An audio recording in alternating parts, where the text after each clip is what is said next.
Next आता find the vector of magnitude 10 by root 3 that are perpendicular to the plane of this.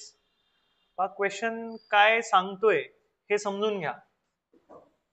Find all vectors, ते सगळे vectors काढा. काय? ते सगळे वेक्टर्स काढा ज्यांचं मॅग्निट्यूड 10 by 3 युनिट्स आहे. किती आहे? 10 by 3 units. That are perpendicular to the plane of this. मला सांगा ह्या दोन वेक्टर आहेत, नॉन कोलिनियर आहेत का? दिसतंय ना नॉन कोलिनियर आहे का? कारण त्यांचे जे काही कॉम्पोनंट्स आहेत ते इन प्रपोर्शन नाहीये. तर दोन नॉन कोलिनियर वेक्टर प्लेन बनवतील. म्हणजे एक वेक्टर असा असेल, ए बार असा असेल, बी बार असा असेल. क्वेश्चन काय विचारला ना ते समजून घ्या पहिल्यांदा. याला समजा आपण ए बार म्हणलं, याला समजा आपण बी बार म्हणलं. ठीक आहे. तर आपल्याला ते सगळे वेक्टर्स पाहिजेत की ज्यांचं मॅग्निट्यूड 10 by root 3 युनिट्स आहे आणि ते या प्लेनला परपेंडिक्युलर आहे. मग परपेंडिक्युलर असेही असू शकतात किंवा असाही असू शकतो ना, एकतर खाली असू शकतो नाही तर वर असू शकतो. मग तुम्हाला माहिती, if you want to get the unit vector perpendicular to plane we use the concept of cross product. मी काय सांगितलं होतं, why we need to take the vector product of two vectors to get that perpendicular vector of that plane. प्लेनला perpendicular vector मिळवायचा असेल तर मग तुम्ही काय करा, क्रॉस प्रोडक्ट काढा ए बारचा आणि बी बारचा, बरोबर, आणि त्याचा युनिट वेक्टर काढा. त्या युनिट वेक्टरला 10 by root 3 ने मल्टिप्लाय करा, तुम्हाला तो वेक्टर मिळून जाईल ज्याचं मॅग्निट्यूड 10 by 3 युनिट आहे. कळतंय का? म्हणजे ए बार क्रॉस बी बार काढावं लागेल तुम्हाला इथं.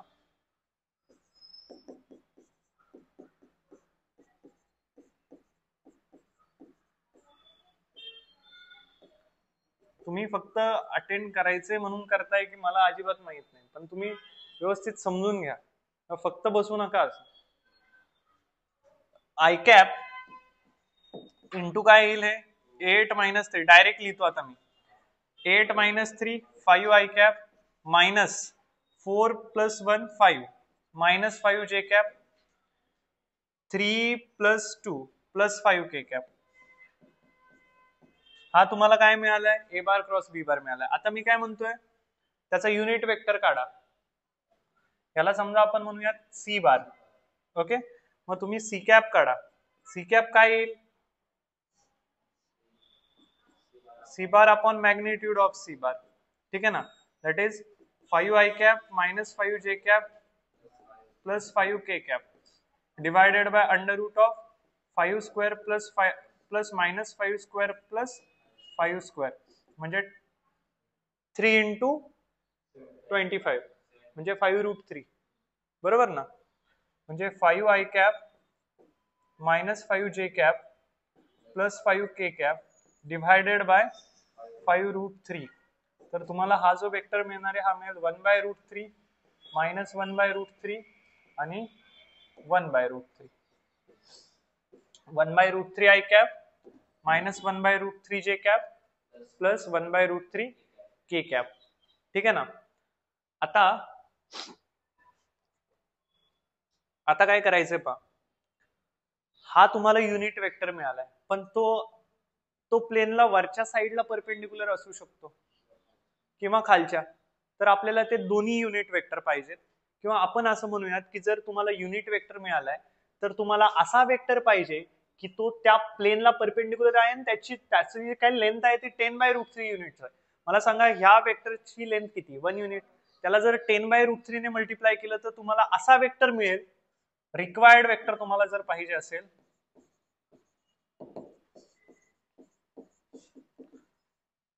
रिक्वायर्ड वेक्टर, तर तुम्ही काय करा, 10 by root 3 ने सी कॅपला मल्टिप्लाय करा. Required vector say call that required vector to be D bar. मग 10 by root 3 ने जर सी कॅपला मल्टिप्लाय केलं तर हे 10 मायनस 10 आणि 10 बनून जाईल. ठीक आहे ना. म्हणजे तो जो वेक्टर आहे तो असू शकतो 10 आय कॅप मायनस 10 जे कॅप प्लस 10 के कॅप और -10 i cap plus 10 j cap minus 10 k cap. असं का बरं? कारण हा वेक्टर एकतर वर असू शकतो, पण आपल्याला ते दोन्ही किंवा ते सगळे वेक्टर पाहिजेत की ज्यांचं मॅग्निट्यूड किती आहे 10√3.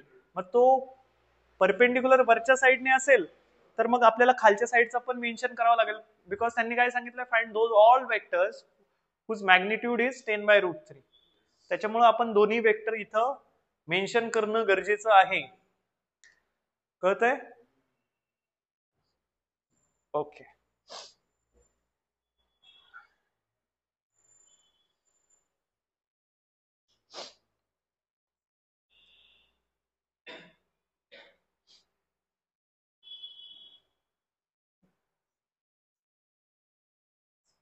म्हणून यांनी प्लस मायनस 10 लिहिलं बाहेर.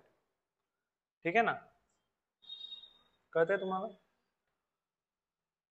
आता हे करायचंय की U bar V bar W bar 0 बारच्या इक्वल आहे ना, आपल्याला हे प्रूव्ह करायचंय. U bar cross V bar is equal to V bar cross W bar is equal to W bar cross U bar. काय दिलंय? U bar cross V bar cross U bar plus V bar plus W bar is equal to 0 bar. आणि आपल्याला हे prove करायचंय. आता काय करा, यांच्यातलं एखादा वेक्टर काढा, यू बार क्रॉस व्ही बार काढा. म्हणजे तुम्हाला काय करावं लागेल, या दोन्ही साईडला तुम्ही क्रॉस विथ व्ही बार करा, है ना? दोन्ही साईडला क्रॉस विथ व्ही बार करा.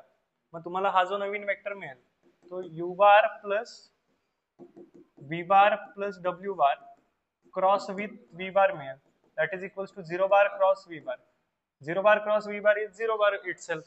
पण इथं जो येईल तो येईल U bar cross V bar. Left hand साइडने आपण मल्टिप्लाय करतोय तर लेफ्ट डिस्ट्रीब्युटिव्ह लॉ. ठीक आहे ना?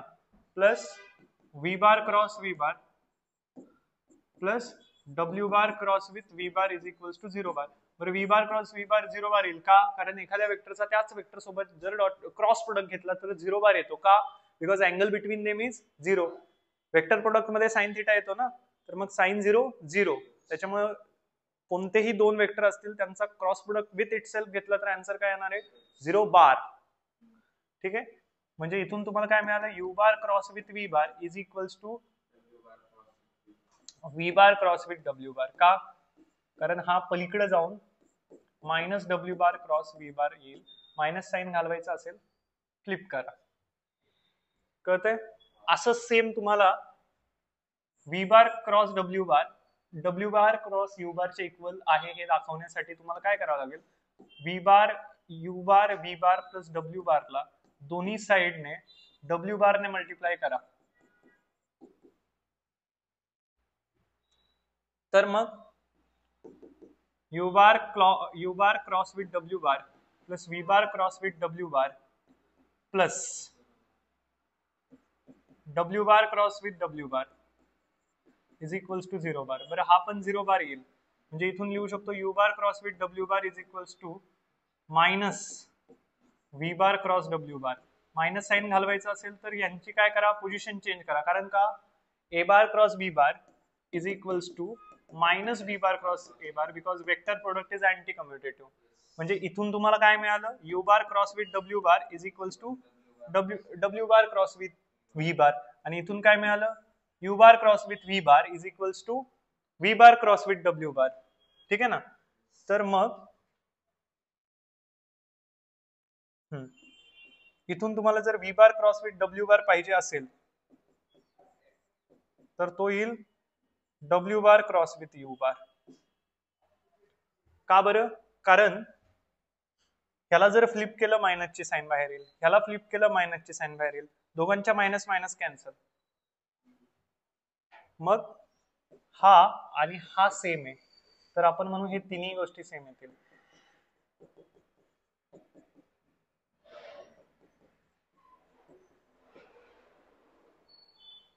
कळतंय का? नक्की कळतंय का रे?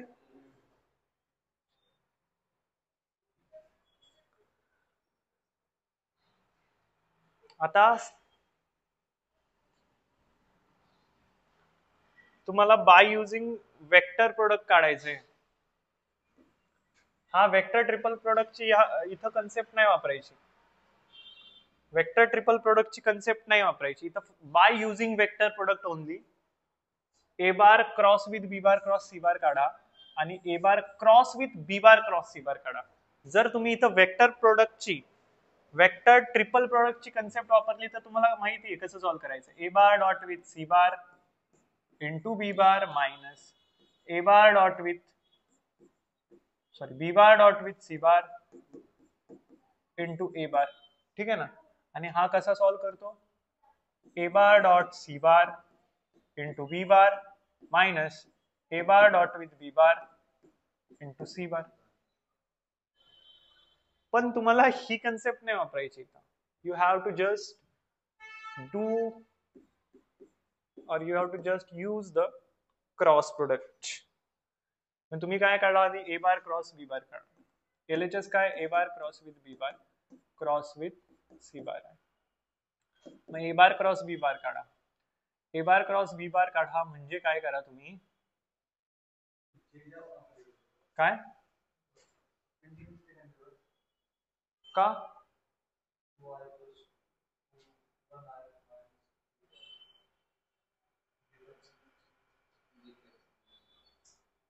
इथे जे कॅप पाहिजे ना.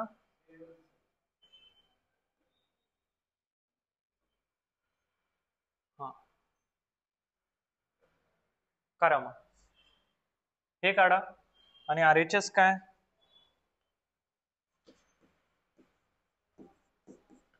ए bar cross with B bar cross C bar. So by using vector product only. Vector triple product नाही वापरायचा. वेक्टर ट्रिपल प्रोडक्ट नंतर वापरायचं आपल्याला.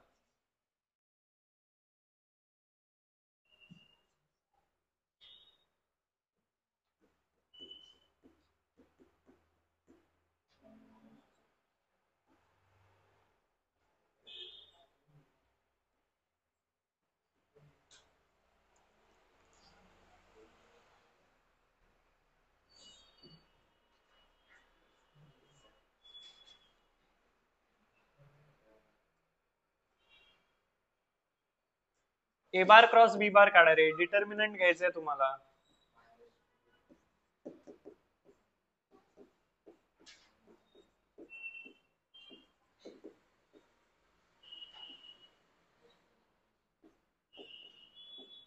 काय येईल minus i cap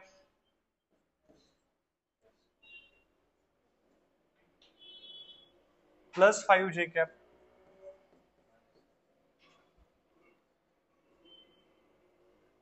plus 6 K cap.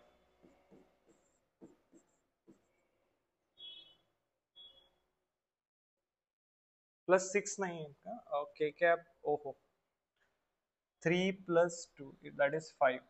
आणि इथं काय करायचं होतं इथं चुकलं जरा. Minus i cap -7 minus of -7 plus 7 जे कॅप आणि इथं काय येईल +5 3 प्लस 2 5 प्लस 5 के कॅप. ठीक आहे. आता काय काढायचंय तुम्हाला cross with A bar cross B bar जो आहे त्याचा क्रॉस प्रोडक्ट घ्यायचा आहे सी बार सोबत. दॅट इज आय कॅप जे कॅप के कॅप -1 7 5 आणि सी बार काय 1 -2 2 24 आय कॅप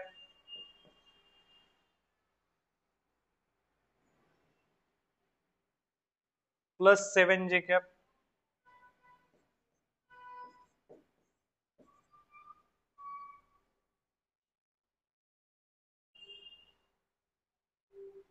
-5 के कॅप.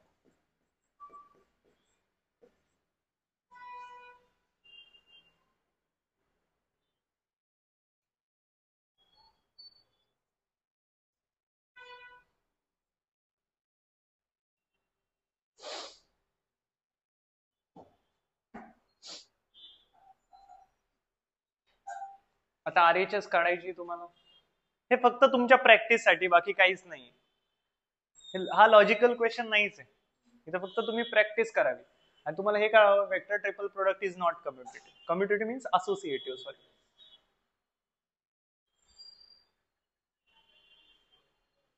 आता b bar cross C bar काढा तुम्ही.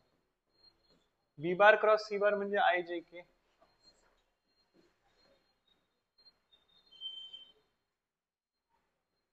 थ्री मायनस वन, हा तर ए बार आहे, sorry. 2 1 minus 1, 1 minus 2 2, 4 i cap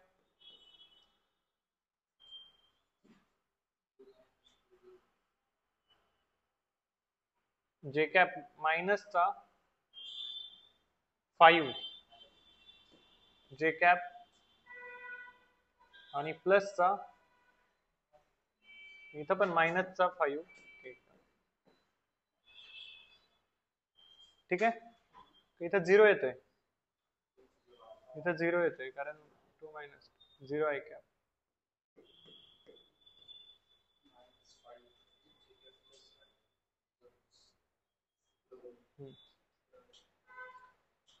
आता a bar cross B bar cross C bar काढायचा.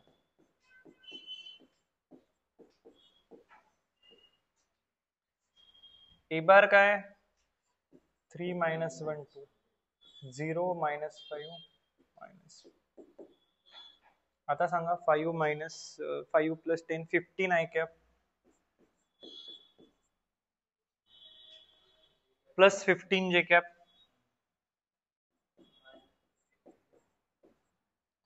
आणि मायनस 15 के कॅप. याला 2 म्हणा, याला 1 म्हणा. From 1 and 2, A bar cross with B bar cross with C bar is not equals to A bar cross with B bar cross C bar. ठीक है.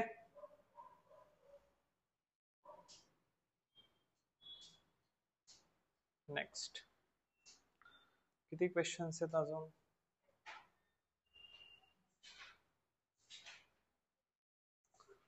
बरेच आहे. काय प्रॉब्लेम? तर कोणत्या क्वेश्चनला आपण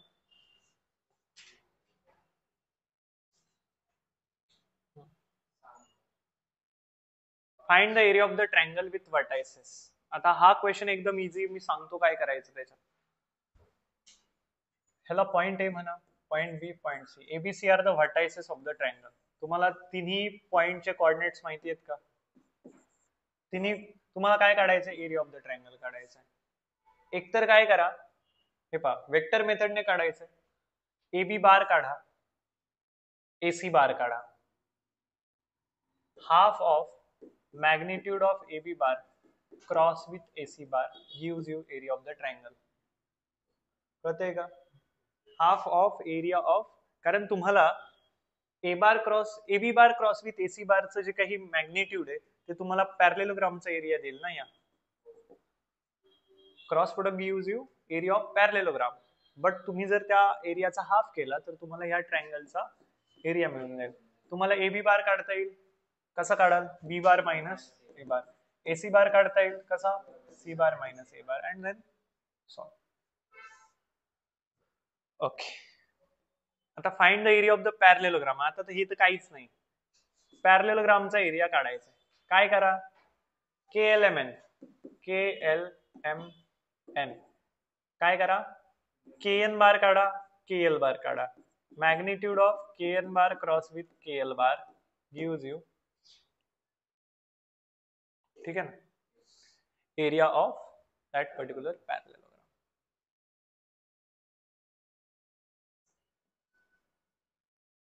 आता आपल्याला magnitude of u bar cross with V bar काढायचं. Magnitude of u bar cross V bar ह्या पहिल्यासाठी काढूयात आपण. मला सांगा, तुम्हाला अँगल माहिती आहे, दोघांचे मॅग्निट्यूड माहिती आहेत, तर magnitude of u bar cross V bar काय येईल? Magnitude of u bar into magnitude of v bar into sine theta. फक्त मी u bar cross with V bar विचारला असता तर काय केलं असतं आपण? Magnitude of u bar into magnitude of v bar into sine theta into n cap. N cap is the unit vector. पण आता इथं magnitude of u bar cross V बार विचारलाय, तर मग तुम्ही काय करणार? 4 इंटू 5 इंटू साइन 45. साइन 45 1/√2 म्हणजे 20/√2 येईल याचा आन्सर. ठीक आहे. किंवा 2 इंटू 2 इंटू 5 लिहा, खाली √2, आणि ह्या 2 ला तुम्ही काय करा, √2 इंटू √2 लिहा, एक √2 ला एक √2 घालवा, म्हणजे 2√2 इंटू 5 म्हणजे 10√2 आन्सर आहे. ठीक आहे ना, कळतंय का, समजलं हे. आता हे पहा, अँगल किती आहे, u बार v बारचं मॅग्निट्यूड किती आहे, मग आन्सर काय लिहिणार तुम्ही, magnitude of u bar cross v बार काय सांगा बरं, 12 इंटू 16 इंटू साइन ऑफ किती, sign of 120. Angle of two vectors are always measured by making their initial point to be same. मी काय म्हणलं होतं, दोन वेक्टरच्या मधला अँगल मोजायचा आहे, तर तुम्ही त्या दोन वेक्टर्सला काय करा, कोइनिशियल बनवा, मग हा वेक्टर पुढे ढकलावा लागेल, ठीक आहे ना, ट्रान्सलेट करावा लागेल, कोइनिशियल बनवा, हा किती येईल 60 degree, that is sine 60 degree टाकावा लागेल. Angle between u bar and v bar in this case is not 120 degree, it is actually 60 degrees. कळतंय का, मग साइन 60 काय, √3/2 म्हणजे 12 इंटू 16 इंटू √3/2.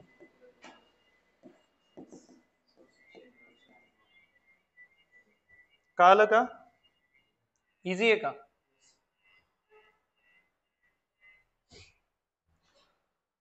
आता show that a bar minus b bar cross with a bar plus b bar is equals to 2 times a bar cross a minus b into a plus b, a square minus b square नका म्हणू, ठीक आहे ना, vector मध्ये असं नाही झालं. मग काय कराल तुम्ही, इकडं पहा, सोल्युशन कडे पाहू नका, हे जे दिसते इकडं पहा, आधी याने मल्टिप्लाय करा, तर multiply in the sense cross product, cross product कसा जातो, distributivity, a bar cross with A bar plus a bar cross with B bar. आता बी बार ने आतमध्ये मल्टिप्लाय करा, तर minus B bar cross with A bar minus B bar cross with B bar, हा 0 बार बनेल, हा पण 0 बार, कारण कोणत्याही वेक्टरचा त्याच वेक्टर सोबत जर तुम्ही वेक्टर प्रोडक्ट घेत असाल तर that vector product is 0 bar. आणि हा काय, a bar cross with B bar, हा काय minus B bar cross with A bar. तुम्हाला माहिती आहे minus B bar cross A बार म्हणजे हे मायनस साइन घालवायचं असेल तर यांना फ्लिप करा, so that is a bar cross with b bar plus a bar cross with b bar, so 2 times a bar cross with b bar. समजलं, okay. Next, show that 3 points with position vectors this and this respectively are collinear. 3 points collinear आहेत. कसं दाखवणार रे 3 points collinear आहेत, 3 points collinear आहेत हे कसं दाखवणार, ए B बार काढा, म्हणजे ह्याला ए पॉइंट म्हणा, याला बी पॉइंट म्हणा, याला सी पॉइंट म्हणा, ए बी बार काढा, ए सी बार काढा, आणि ते एकमेकांच्या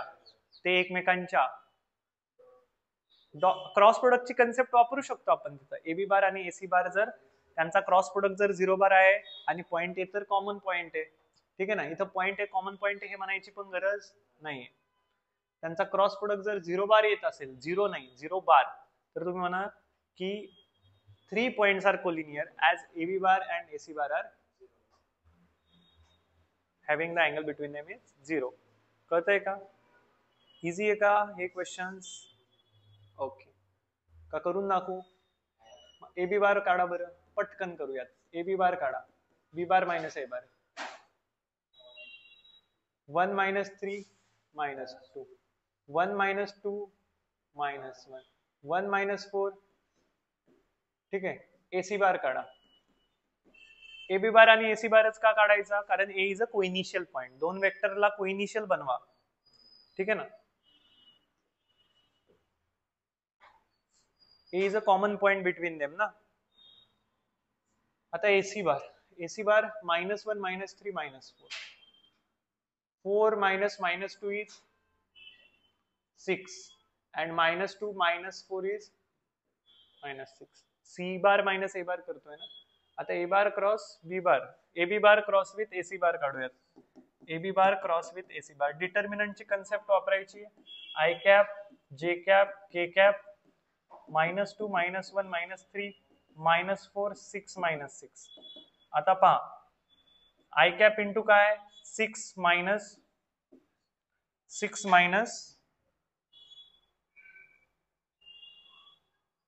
चुकीचं घेतलं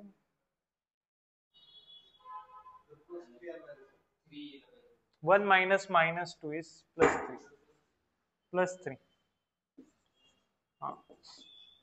आता पहा 18 minus 18 0 आय कॅप बरोबर ना -18 + 18 0 आय कॅप मायनस 6 -12 + 12 हा 12 - 12 0 जे कॅप आता समोर उत्तर दिसते म्हणून नका बोलू आणि -12 minus -12 that is +12 that is 0 k cap so that is 0 bar ठीक आहे ना so AB bar cross with AC बार 0 बार येतोय आणि म्हणून आपण म्हणूयात की ते दोन वेक्टर जे आहेत ते कसे आहेत कोलिनियर म्हणजे पॉइंट्स पण points along those vectors are also needed to be coplanar कळतंय का कोलिनियर सॉरी ठीक आहे okay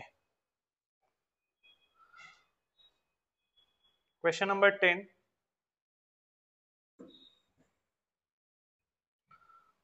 find a unit vector perpendicular to PQ bar and PR bar दोन वेक्टर आहेत त्यांना परपेंडिक्युलर असणारा तिसरा वेक्टर आपल्याला काढायचा आहे आणि तिन्ही वेक्टर्सचे आपल्याला पॉइंट्स दिले जाणार खूप सिंपल गोष्टी आहेत या 3 पॉइंट दिलेत आपल्याला PQ बार बनवायचा PQ बार कसा बनवाल Q बार मायनस P बार Q बार काय 0 i cap 3 j cap 5 k cap P बार काय 2 i cap 2 j cap 0 k cap तुम्हाला युनिट वेक्टर काढायचा आहे जो की PQ बार आणि PR बार दोघांनाही परपेंडिक्युलर आहे म्हणजे क्रॉस प्रोडक्ट काय देईल तुम्हाला त्यांचा क्रॉस प्रोडक्ट तुम्हाला युनिट वेक्टर देईल that is perpendicular to both of the vectors बरोबर मग हे काय येईल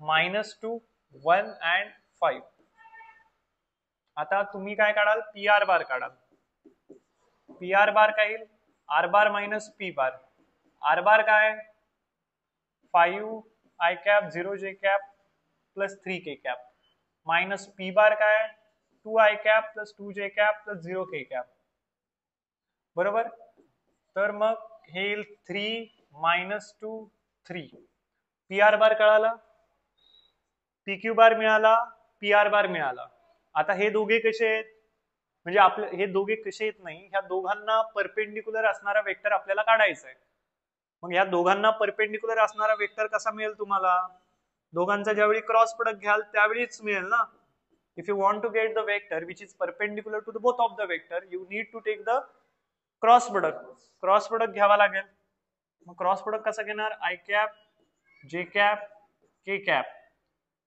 then -2 1 5 3 -2 3 मग आता हा काय येईल पहा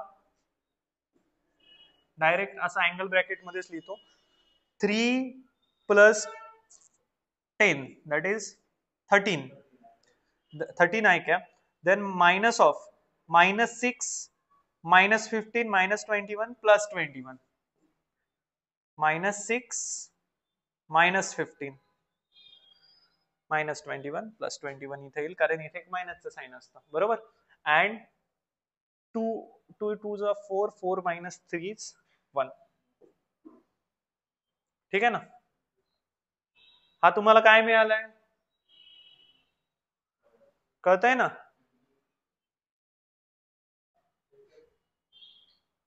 k कॅप इंटू 4 -3 1 ठीक आहे आता तुम्हाला काय पाहिजे युनिट वेक्टर आपल्याला हा तर असा वेक्टर मिळाला हा दोघांना कसा आहे परपेंडिक्युलर आहे पण आपल्याला तो वेक्टर नाही पाहिजे our demand of question let us say this vector to be C bar we want C cap कारण काय सांगितलं युनिट वेक्टर काढा युनिट वेक्टर जर काढायचा आहे तर तो काय येईल C bar divided by magnitude of C bar म्हणजे काय 13 21 1 divided by under root of 169 plus 21 चा स्क्वेअर किती 441 प्लस 1 म्हणजे हा किती बनेल 170 प्लस 441 1 देन 1 611 कशाचा स्क्वेअर नाही हा हेच आन्सर आहे का एकदा चेक करा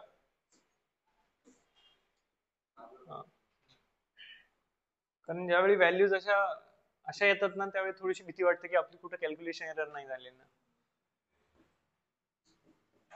दॅट इज 13 21 1 डिवायडेड बाय √611 म्हणजे तुम्हाला जो सिकॅप मिळेल तो मिळेल 13/√611 किंवा तुम्ही त्याला असं पण लिहू शकता 1/√61 पण तुम्हाला प्लस मायनस कन्सिडर करावं लागणार इथं का बरं ऍक्च्युली देर आर 2 वेक्टर्स एक असा वरच्या साईडने असू शकतो किंवा दुसरा खालच्या साईडने असू शकतो ठीक आहे ना खालच्या साईडने असू शकतो किंवा वरच्या साईडने असू शकतो असं त्यांनी थोडी ना मेन्शन केलंय की perpendicular to PQ bar cross with PR bar किंवा PQ bar cross with PR बारच्या अलॉंग युनिट वेक्टर काढा त्यांनी सांगितलंय की याला परपेंडिक्युलर असणारा दोघांनाही दोन वेक्टर असे आहेत एकाच प्लेन मध्ये त्यांना परपेंडिक्युलर असणारा वेक्टर असा वर असू शकतो किंवा खाली असू शकतो त्याच्यामुळे तुम्हाला काय कन्सिडर करावं लागेल hence C cap is equals to इथं प्लस मायनस द्या काय द्या प्लस मायनस ठीक आहे ना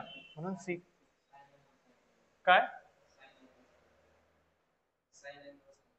साइन पण सांगितलं काढू ना मग आपण प्लस मायनस 1/√611 13 21 and 1 म्हणजे हा तुमचा सी कॅप आला ठीक आहे ना आता तुम्हाला साइन अँगल काढायचा आहे बरं साइन काढायचं आहे म्हणजे काय कशाची अँगलची हा काय मायनस कस काय अरे प्लस मायनस आपण वेक्टर बद्दल बोलतोय एक वेक्टर वरच्या साईडला असेल दुसरा वेक्टर खालच्या साईडला असेल आता तुम्हाला साइन काढायचं आहे ठीक आहे ना तर मग साइन जर काढायचंय तर साइन कसा मिळेल याचं मॅग्निट्यूड पहा ना तुम्हाला काय काढायचंय sine of angle between these two vectors तुम्हाला angle between these two vectors समजा मी PQ बार आणि PR बार मधला जो काही अँगल आहे त्याला समजा मी थीटा म्हटलं तर साइन थीटा कसा मिळतो magnitude of PQ bar into PR bar divided by magnitude of PQ bar into magnitude of PR बार तर magnitude of PQ bar cross with PR बार काय √611 किती आहे √611 मॅग्निट्यूड ऑफ PQ बार काय magnitude of PQ bar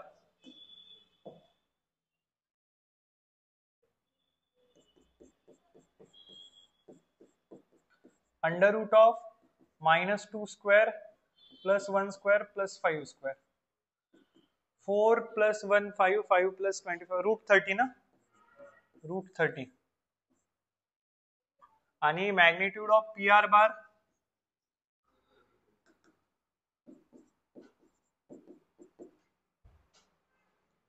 √3 square plus -2 square plus 3 square 9 9 दुने 18 18 आणि 4 22 √22 मग काय divided by √30 into √22 असं जरी लिहिलं तरी काही हरकत नाहीये मल्टिप्लाय केल्यानंतर काही डिव्हिजिबल आहे का 611 प्राईम नंबर वाटतोय मला okay so sine theta is √611 divided by √30 into √22 ठीक आहे आता नेक्स्ट क्वेश्चन अगदी इझी आहेत की नाही क्वेश्चन मध्ये काहीच प्रॉब्लेम नाही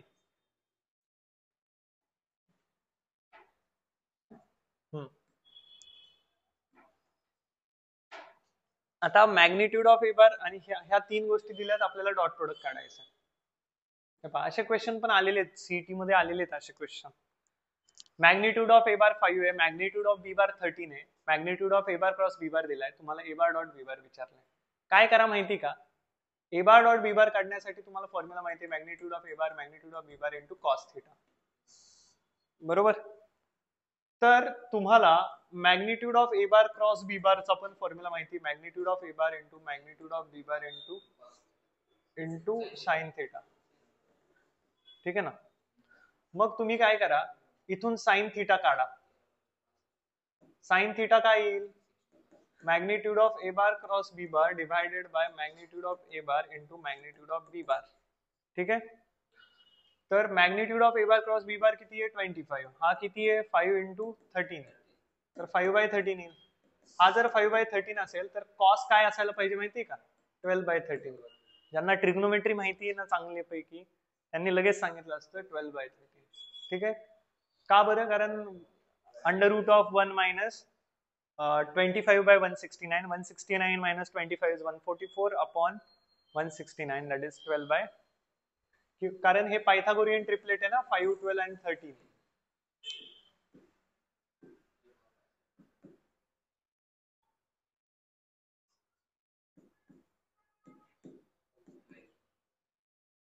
ठीक आहे ना. मग आता तुम्हाला जर ए बार डॉट बी बार पाहिजे तर काय येईल, 5 magnitude of A bar into magnitude of B bar into cos theta, म्हणजे 60 आन्सर येईल तुमचा, 60. आणि अजून काय,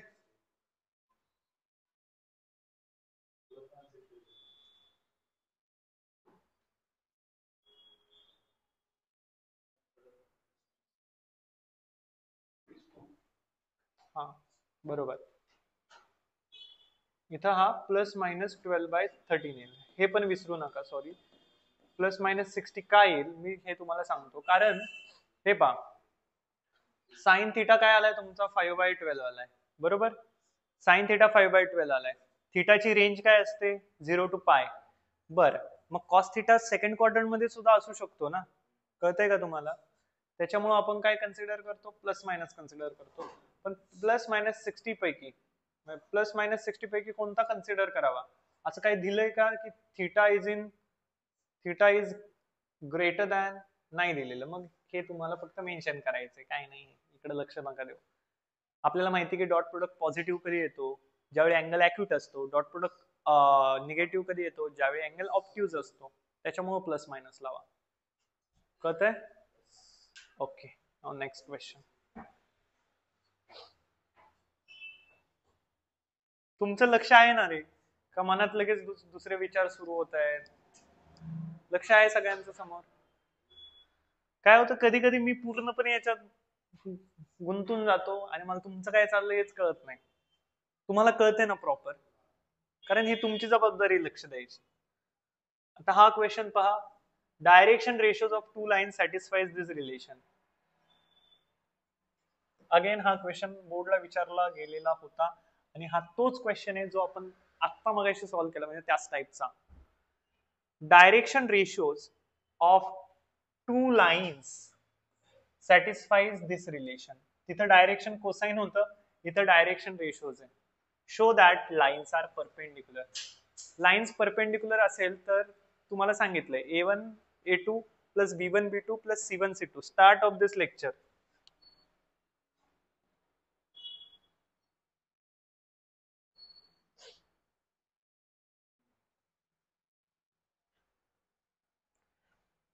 आता direction ratios of two lines satisfies this relation, show that lines are perpendicular.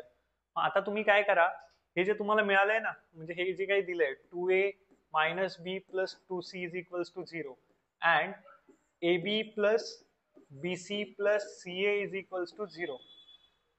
ठीक आहे. या दोन गोष्टींवरून काय करा, एक इक्वेशन मधून एखादा व्हेरिएबल काढा आणि दुसऱ्या इक्वेशन मध्ये टाका. तुम्हाला काही ना काही इक्वेशन मिळून जाईल. त्या इक्वेशन वरून तुम्ही प्रेडिक्ट करू शकता.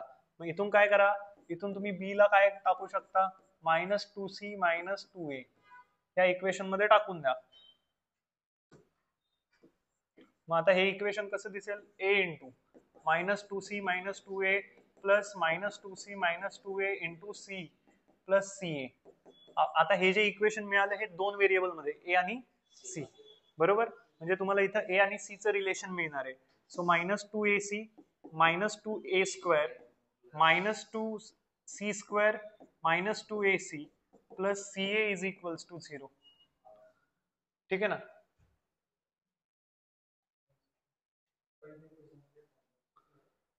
काय बीच्या जागी पुट केलं ना आपण. हा हो, मी प्लसच कन्सिडर केलं. ठीक आहे, प्लस करायचंय consider. 2a plus 2b, 2a plus 2b आणि मग इथं पुट करायचं. लक्ष द्या, तुम्ही पण सांगा मी चुकलो तर कुठं. 2a plus 2c, 2a plus 2c. तर मग हे इक्वेशन काय बनेल, a into 2a plus 2c plus 2a plus 2c into c plus ca is equals to 0. 2a square plus 2ac plus 2ac plus 2c square plus ac that is equals to 0. 2ac plus 2ac plus ac 5ac म्हणजे 2a square plus 5ac plus 2c square is equals to 0. 4a square c square answer आलं पाहिजे. असे दोन number शोधा की ज्यांचं multiplication करून हे आन्सर आलं पाहिजे आणि ऍडिशन करून म्हणजे 4ac अँड ac 1ac. बरोबर. This is how we factorise this equation. So 2a square plus 4ac plus 1ac plus 2c square that is equals to 0. So 2a ला जर कॉमन काढलं तर a प्लस 2c आणि इथून c ला जर common काढलं तर a plus 2c is equals to 0. म्हणजे इथून तुम्हाला मिळेल 2a plus c into a plus 2c is equals to 0. हे तुमच्यासाठी इम्पॉर्टंट नाहीये असं अजिबात समजू नका. बोर्डला तर आहेच इम्पॉर्टंट, पण कॉम्पिटेटिव्हला पण ह्या गोष्टी बेस बनवतात. सेम मगाचा क्वेश्चन इथं कॉपी होतोय का. मग इथून तुम्हाला मिळतोय a इज इक्वल्स टू किंवा 2a is equals to minus c किंवा c is equals to minus 2a. काय कोणाचं येत आहे.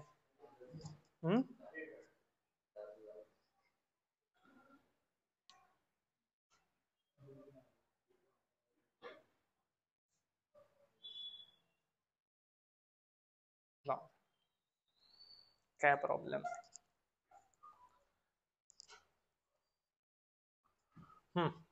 तर मग तुम्हाला a काय मिळेल मायनस सी बाय 2 किंवा तुम्ही असं म्हणू शकता c is equals to minus 2a आणि इथून c is equals to minus a by 2.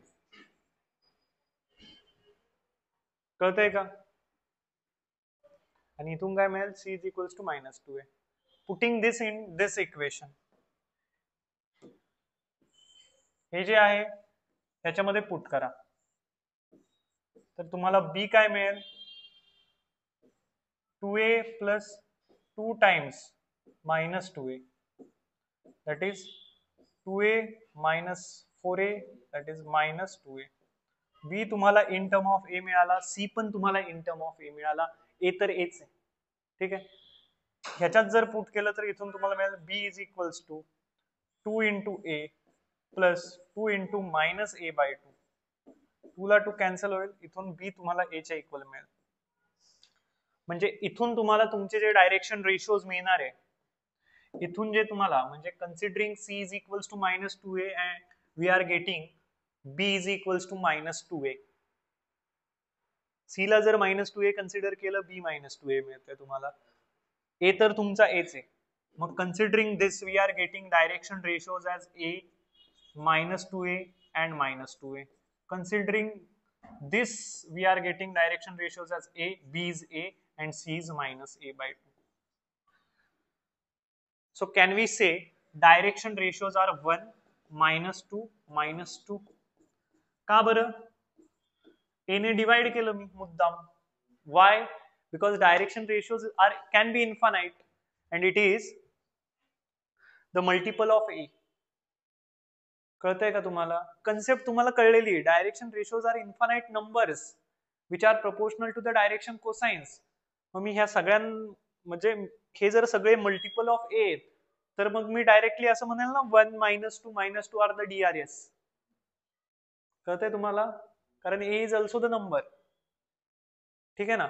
आणि इथून काय मिळालं, DRS are 1 1 minus 1/2 are the DRS. Show that lines are perpendicular. बर, लाइन्स परपेंडिक्युलर आहे हे दाखवायचं. लाईन L1 च्या अलॉंग कुठलाही वेक्टर तुम्हाला काढायचा असेल त्याला नाव देऊयात समजा आपण ए बार. तर तुम्हाला मी स्टार्टिंगला सांगितलं होतं डायरेक्शन रेशोज पासून जो वेक्टर बनवाल तो त्याच लाईनवर लाई करेल, ठीक आहे ना. मग तो जो वेक्टर मिळणार आहे तो आपण काय कन्सिडर करूयात, 1 i - 2 j - 2 k. आणि लाईन नंबर 2 च्या अलॉंग असलेला जो डायरेक्शन रेशोज पासून बनवणारा वेक्टर आहे, लाईन नंबर 2 चे डायरेक्शन रेशोज यूज करून आपल्याला जो वेक्टर मिळणार आहे तो लाईन L2 वर लाई करत असेल. So that is b bar is equals to 1 i plus 1 j minus 1/2 k. आता तुम्हाला सांगितलंय show that lines are perpendicular. Lines perpendicular कधी असतात, ज्यावेळी product of their direction ratios or direction cosines, sum of product of corresponding direction ratios is 0. a1 a2 plus b1 b2 plus c1 c2 0 असेल तर, किंवा तुम्ही in general a bar dot b bar काढा, काय येईल 1 into 1 plus -2 into 1 plus -2 into -1/2 म्हणजे काय 1 - 2 plus 1 that is 0. Hence lines are perpendicular. कळतंय का? कन्सेप्ट समजली का सगळ्यांना? काय रे क्वेश्चन मध्ये काहीच नाहीये. तुम्ही काय केलं, आधी काय केलं पहा, दोन इक्वेशन्स होते 2a minus b plus 2c is equals to 0 and ab plus bc plus ca is equals to 0. b is equals to 2a plus 2c त्या इक्वेशन मध्ये टाकला, तुम्हाला इक्वेशन इन एसी मिळालं. तुम्ही त्या इक्वेशनला फॅक्टराइज केलं, सॉल्व्ह केलं, a इन टर्म ऑफ तुम्हाला c in term of a मिळाला, ठीक आहे. मग तुम्ही एबीसी या तिघांना एकाच टर्म मध्ये आणण्याचा प्रयत्न केला. मग पहिल्या म्हणजे इथून तुम्हाला दोन व्हॅल्यूज मिळाल्या ना. मग एक एबीसी जी आहे त्याच्यातला एक set of values that is for line 1 and another set of values this is for line 2 and we have to show that lines are perpendicular. कारण त्यांनी सांगितलंय ना की direction ratios of these two lines satisfies these two equations. कळतंय का? मग आता इथून तुम्ही पाहू शकता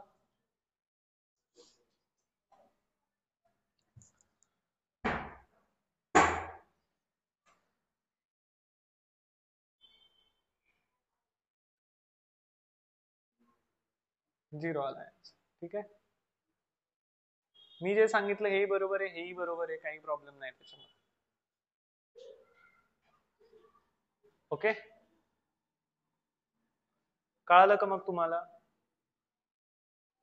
कारण डायरेक्शन रेशियोज इन्फानाइट असतात. डायरेक्शन कोसाइन्सला पर्टिक्युलरली जावं लागतं. ते 1/6 आलं कॉस इनवर्स ऑफ 1/6. तिथं पर्टिक्युलरली तिथं आपण असं नाही म्हणू शकत की -1, म्हणजे इथं कसं म्हणलं आपण, इथं डायरेक्ट म्हणलं ना आपण 1 - 2 -2 आर द DRS.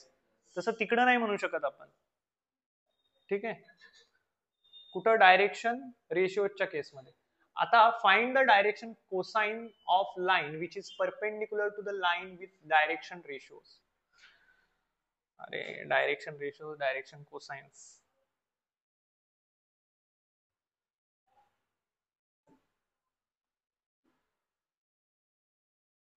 खरं तर मला असं वाटतं की हे सगळे क्वेश्चन तुम्हाला पुढच्या चॅप्टर साठी प्रिपेअर करतायत, कारण पुढच्या चॅप्टर मध्ये हेच लागते आपल्याला. तुम्हाला त्या लाईनचे डायरेक्शन कोसाइन्स काढायचे.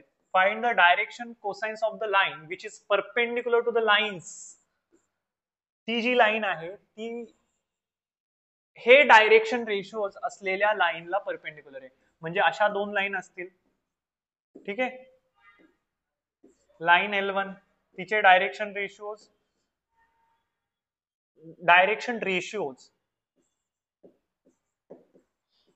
-1 2 2 अँड 0 2 1 लाईन L2 आहे, तिचे हे काय आहेत, डायरेक्शन रेशोज आहेत. ठीक आहे ना. मग मला सांगा आपल्याला कोणत्या लाईनचे डायरेक्शन कोसाइन्स काढायचे. आपल्याला त्या लाईनचे डायरेक्शन कोसाइन्स काढायचे जी ह्या दोघांनाही कशी आहे, दोन्ही लाईनला परपेंडिक्युलर आहे. मग याच्यासाठी काय करावं लागेल, लाईन L1 माहिती तर अलॉंग दॅट लाईन L1 कुठलाही वेक्टर बनवा ना, त्या वेक्टरला ए बार म्हणा. तर म्हणा a bar is any vector along that line L1. जर डायरेक्शन रेशोज माहिती तर त्या लाईनच्या अलॉंग तुम्ही काय केला, वेक्टर बनवला. -1 i cap plus 2j cap plus 2k cap. Direction ratios माहितीये तर लाईन L2 च्या अलॉंग तुम्ही वेक्टर बनवला 0 i cap plus 2j cap plus 1k cap. बरं, वेक्टर बनवून काय करायचं आता, त्या दोन वेक्टरचं काय घ्या, क्रॉस प्रोडक्ट घ्या. म्हणजे तुम्हाला काय मिळेल, तुम्हाला असा वेक्टर मिळेल की जो त्या दोन्ही लाईन्सला परपेंडिक्युलर असेल. कळतंय, तुम्हाला असा वेक्टर मिळेल की दोन्ही लाईनला काय असेल, तो परपेंडिक्युलर असेल. पण तो वेक्टर म्हणजे काय, तो वेक्टर म्हणजे ह्या दोन लाईनने जो प्लेन बनवलाय किंवा जे प्लेन बनवलंय त्या प्लेनला परपेंडिक्युलर असणारा वेक्टर. आपल्याला काय काढायचंय, आपल्याला काढायचंय ह्या दोन्ही लाईनला परपेंडिक्युलर असणाऱ्या वेक्टरचे किंवा परपेंडिक्युलर असणाऱ्या लाईनचे डायरेक्शन कोसाइन्स. म्हणजे त्या लाईनच्या अलॉंग असणारा कोणताही युनिट वेक्टर त्याचे कंपोनेंट्स आपल्याला पाहिजे. म्हणजे मी काय करतोय, ह्या लाईनच्या अलॉंग एक वेक्टर बनवला, ह्या लाईनच्या अलॉंग एक वेक्टर बनवला, दोघांचा क्रॉस प्रोडक्ट घेईल, ए बार क्रॉस बी बार काढेल, त्याच्यानंतर मला तो ए बार क्रॉस बी बार मिळेल, असा एवढा असा vector A bar cross B bar. बरं, हा वेक्टर मिळाल्यानंतर मी त्याचा युनिट वेक्टर घेईल आणि तो युनिट वेक्टर त्याचे कंपोनेंट्स म्हणजे direction cosines of that line which is perpendicular to L1 and L2. कळतंय का तुम्हाला काय सांगितलं मी ते. L1 L2 दोन लाईन आहे, दोन लाईनच्या अलॉंग आपण वेक्टर बनवूयात, दोघांचा क्रॉस प्रोडक्ट घेऊयात. तर आपल्याला आपली जी लाईन आहे which is perpendicular to that particular two lines, त्या लाईनच्या अलॉंग असलेला वेक्टर मिळेल. L3 लाईन म्हणू आपण तिला.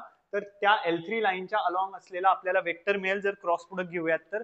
पण आपल्याला त्या लाईनच्या अलॉंग असणाऱ्या वेक्टरशी काही घेणं देणं नाहीये. We want the direction cosines of that line L3.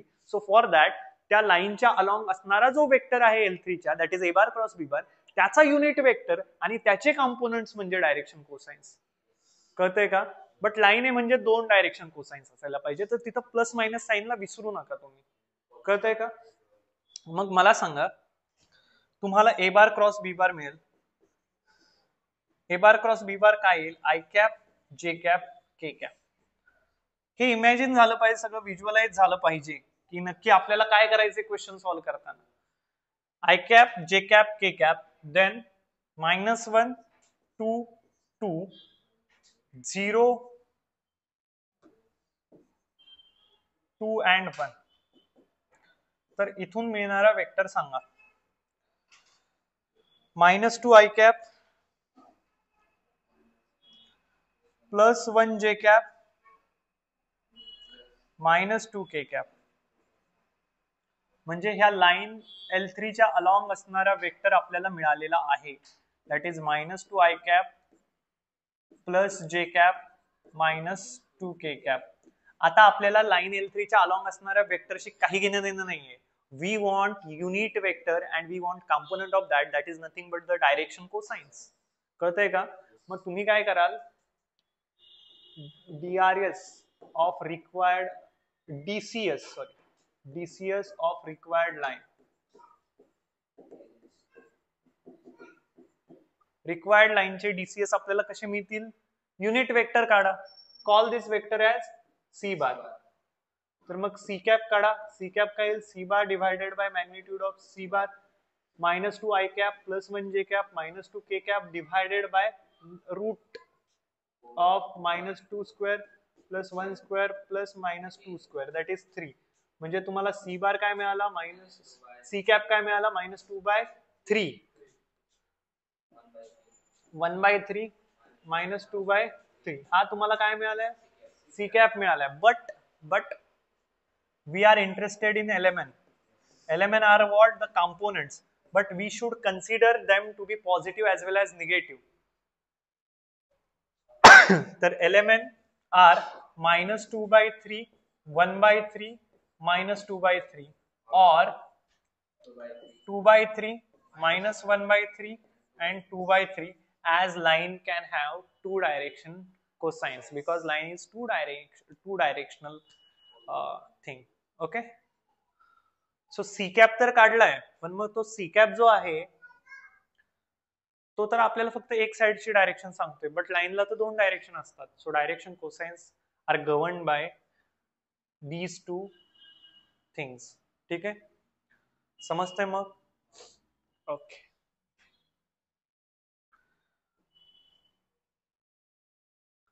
Last question of the exercise of the concept. Sorry, त्याच्यानंतर आपली फक्त एक, का बरं 2 नंबरचं घेतलंय फक्त?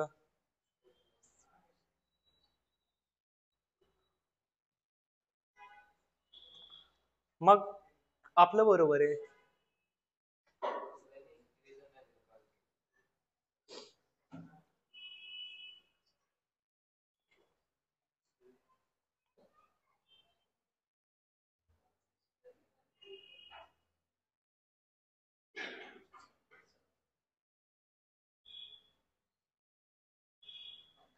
रिझन सांगतो ना मी तुम्हाला. दुसरा पण वे ह्याला सॉल्व्ह करण्याचा. कोणता वे? तुम्ही रिक्वायर्ड लाईनचे डायरेक्शन कोसाइन्स LMN म्हणा. Let LMN be the direction cosines of required line. ही लाईन तुम्हाला पाहिजे, पण ह्या दोन लाईन त्या लाईनला कशा आहेत रे? परपेंडिक्युलर आहे.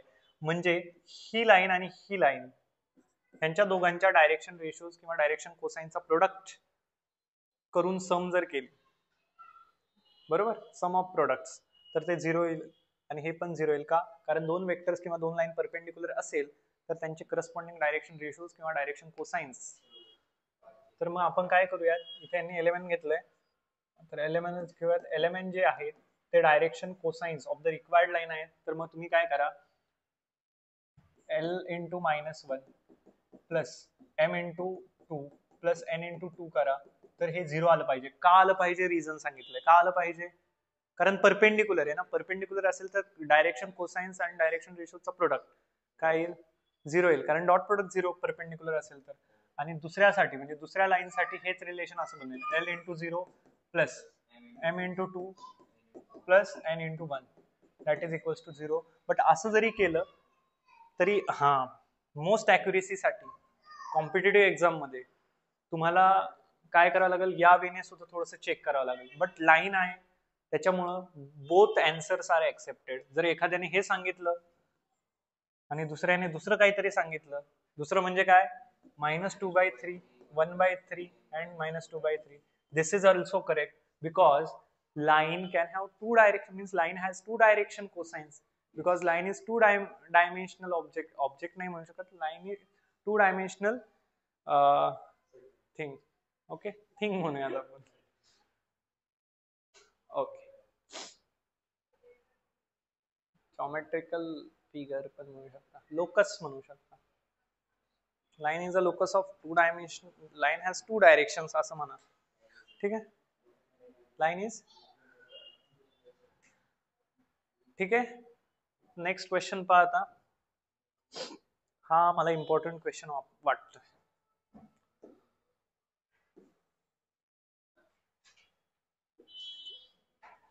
आधी हे पाहू द्या मला.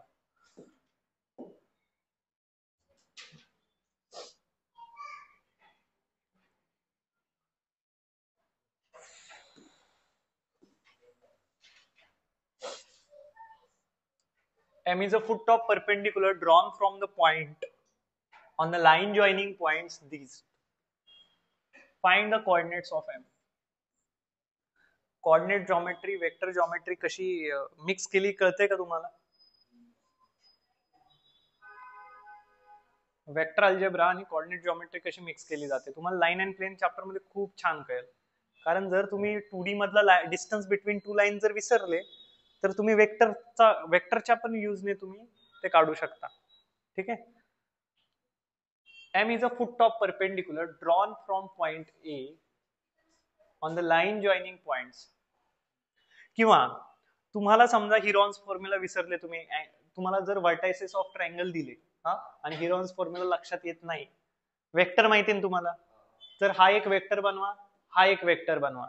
वेक्टर बनवले दोन, half of cross product of this two vectors give you area. कळतंय का? हिरॉन्स फॉर्म्युला समजा विसरले तर मग वेक्टरच्या मदतीने एरिया काढा.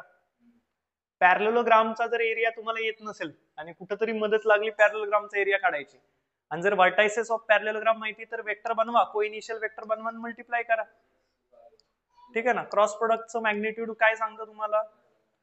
पॅरलोग्रामचा एरिया. ठीक आहे ना. आता हा क्वेश्चन पहा. M is a foot of perpendicular drawn from point A on line joining points B and C. B आणि सी या लाईनला, ही लाईन आहे किंवा ही लाईन सेगमेंट आहे बी आणि सी.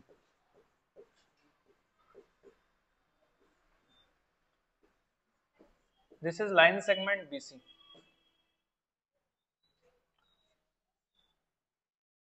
आणि M is a foot of perpendicular drawn from point A, म्हणजे point ए कुठेतरी इथं असेल आणि या पॉइंट ए वरून काय केलंय, फुट ऑफ म्हणजे परपेंडिक्युलर ड्रॉप केलाय. We have drop the perpendicular on BC and M is what? M is that foot of perpendicular. Find coordinates of M. M चे coordinates काढा. आणि इथं तुम्हाला तुमची जॉमेट्री आठवेल का रे आता ते 10वीचं हे ते. परपेंडिक्युलर बायसेक्टर नाही म्हणलेलं मी, तुम्हाला ह्या फुट ऑफ परपेंडिक्युलरचे कोऑर्डिनेट्स काढायचे. ए पॉइंटचे कोऑर्डिनेट्स माहिती का तुम्हाला? हा. आता इथं 2 डायमेन्शनल जॉमेट्री मधली कोणती कन्सेप्ट वापराल बरं? कोणती कन्सेप्ट वापराल माहितीये?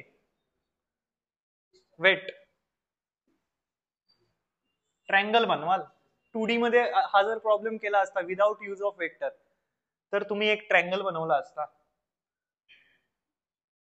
परपेंडिक्युलर ड्रॉप केलाय तर ह्या लाईनचा स्लोप काढला असता, ह्याचा स्लोप काढला असता.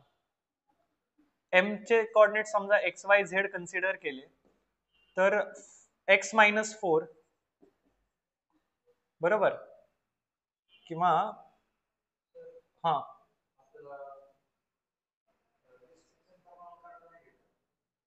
सेक्शन फॉर्म्युला, हा अँगल बायसेक्टर नाही ना, हा परपेंडिक्युलर आहे. त्याच्यामुळे हे डिस्टन्स ह्याच्या म्हणजे हा distance divided by this distance is not equals to this divided by this. हा अल्टिट्यूड आहे. मग त्या केसमध्ये तुम्ही काय करत होते माहिती का? स्ट्रेट लाईन आठवतंय, हा अल्टिट्यूड कन्सिडर करत होते. हे बीसीचं जे काही आहे, बीसीचा स्लोप काढत होते, एसीचा स्लोप काढत होते. तर 3D मध्ये स्लोप कसं काढणार? पहिला तर तो क्वेश्चन आहे. 2D मध्ये तर तुम्ही काय करत होते? स्लोप काढत होते. स्लोप काढल्यानंतर ह्याचा स्लोप आणि ह्याचा स्लोप जो काही येणार आहे त्यांचा प्रोडक्ट कशाच्या इक्वल आला पाहिजे. मी तुम्हाला असा एक क्वेश्चन दाखवतो. 11वीचं टेक्स्टबुक आहे ना याच्यात, डेस्कटॉपवर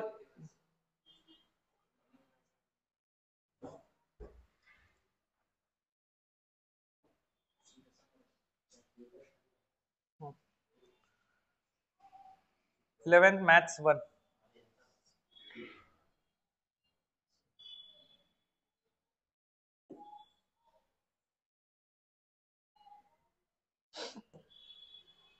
क्वेश्चन नंबर 20 आई थिंक.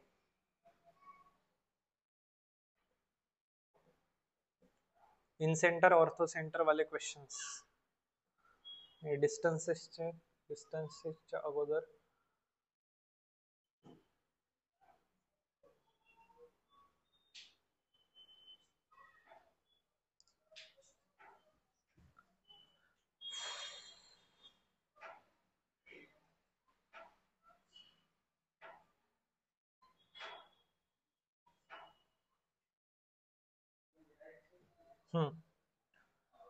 हे जे असे क्वेश्चन होते ना, या क्वेश्चन मध्ये तुम्ही काय करायचे, समजा क्वेश्चन नंबर 19 पहा, हे मिड पॉइंट्स आहेत.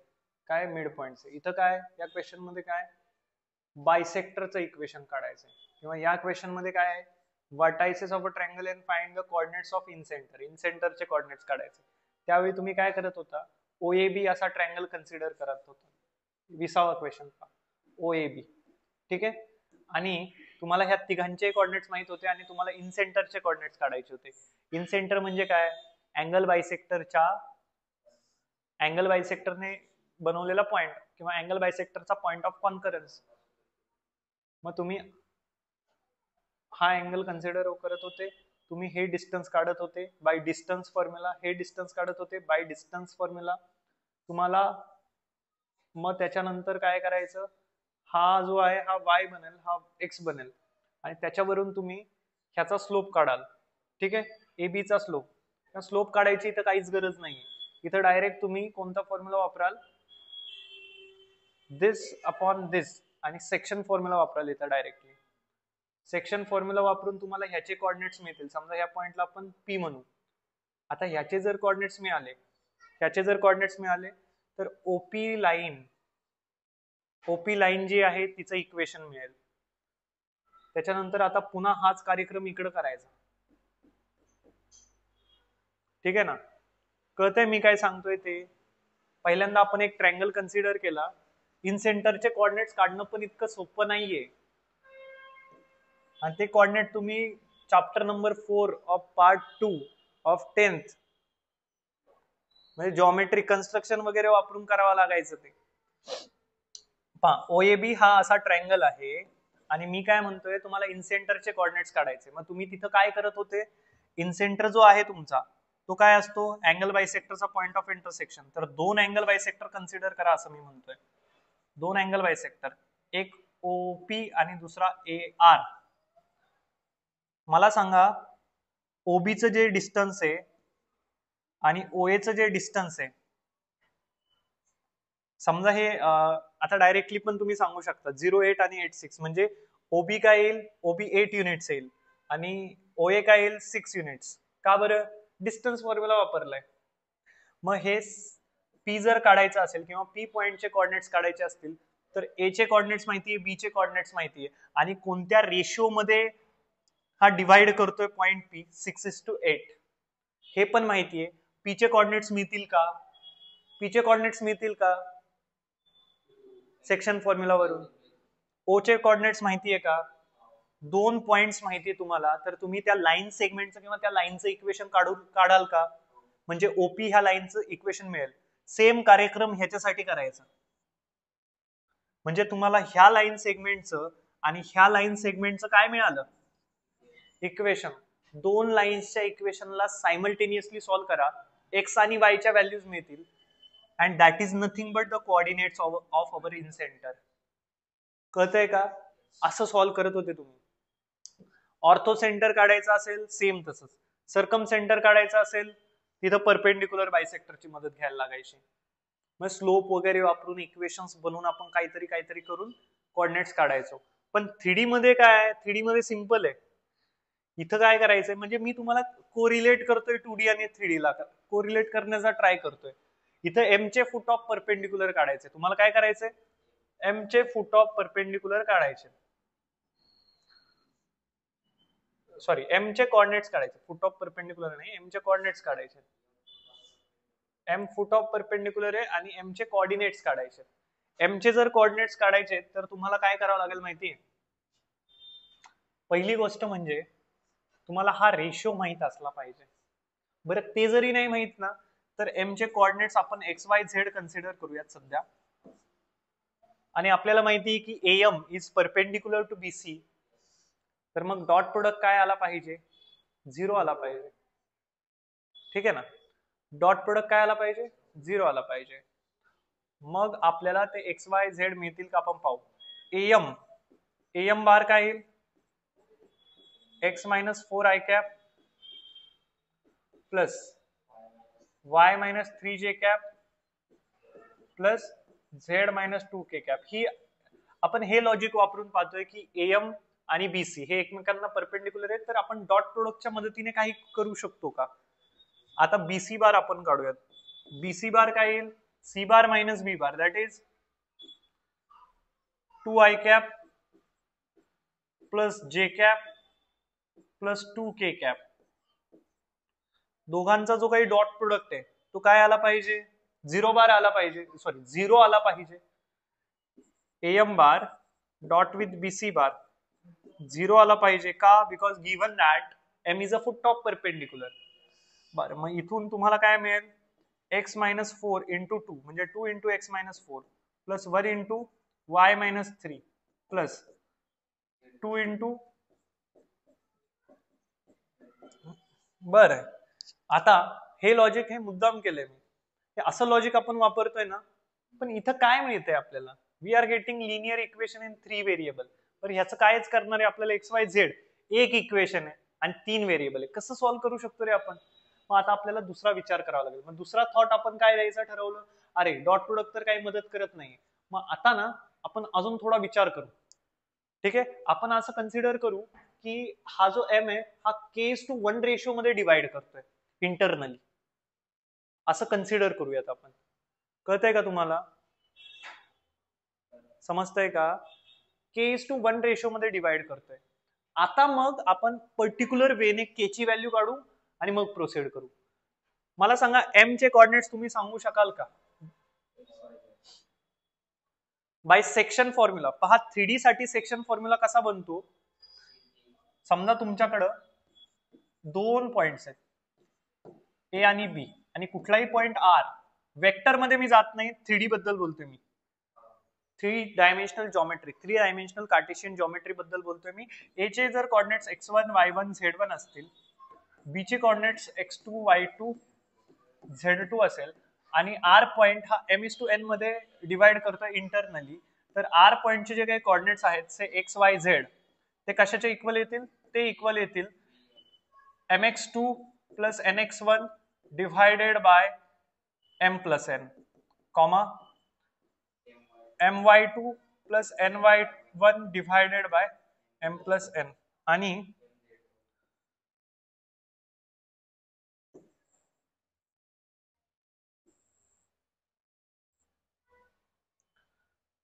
mz2 plus nz1 divided by m plus n. हे येईल 3 डायमेन्शनल जॉमेट्री मध्ये. एक्सटर्नल डिव्हिजन साठी फक्त मायनस. कळतंय का? मग मला सांगा पॉइंट एम चे कोऑर्डिनेट्स काय येतील? पॉइंट एम चे कोऑर्डिनेट्स काय येतील? 4k plus 2 divided by k plus 1. कळतंय ना रे?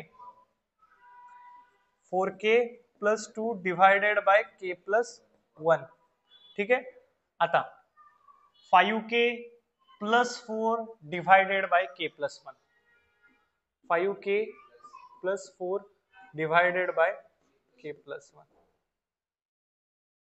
आणि 3k plus 1 divided by k plus 1. 3k plus 1 divided by. अरे मी तर एवढं फास्ट पण नाही शिकवत आहे आणि 3 तास नाही झाले. तुमचं 3 तास कॉन्सन्ट्रेशन राहिलं पाहिजे.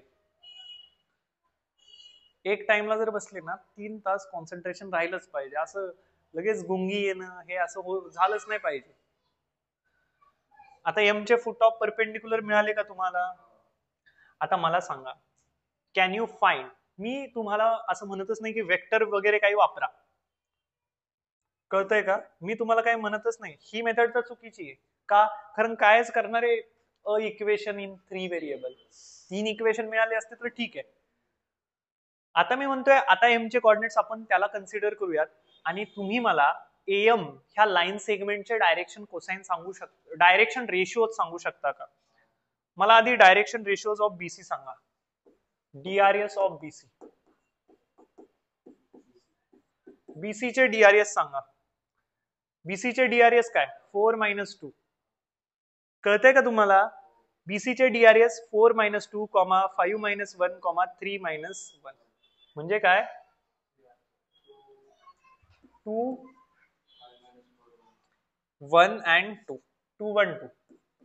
2 and 2 are the DRS of BC. आता मला AM चे DRS सांगा. AM चे DRS सांगा. x माइनस नाही, आता x ला पर्टिक्युलरली बोलले ना आपण, 4k plus 2 divided by k plus 1. 4k plus 2 divided by k plus 1 minus 4 comma 5k plus 4 divided by k plus 1 minus 3.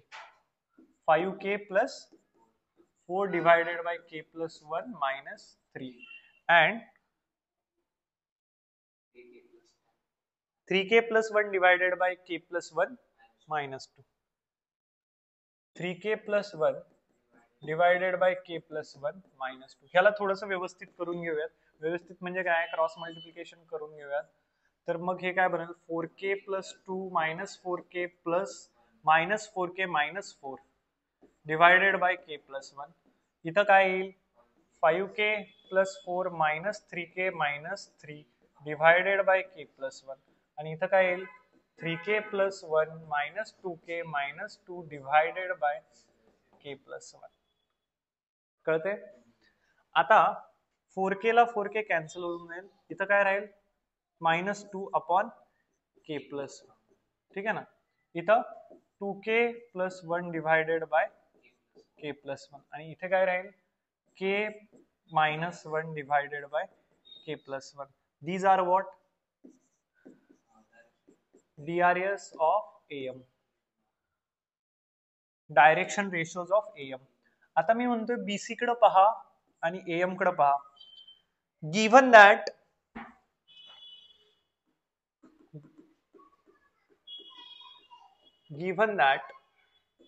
AM is perpendicular to BC, isn't it? हे दिलंय ना, AM आणि BC perpendicular आहेत. AM आणि BC perpendicular आहेत की नाही?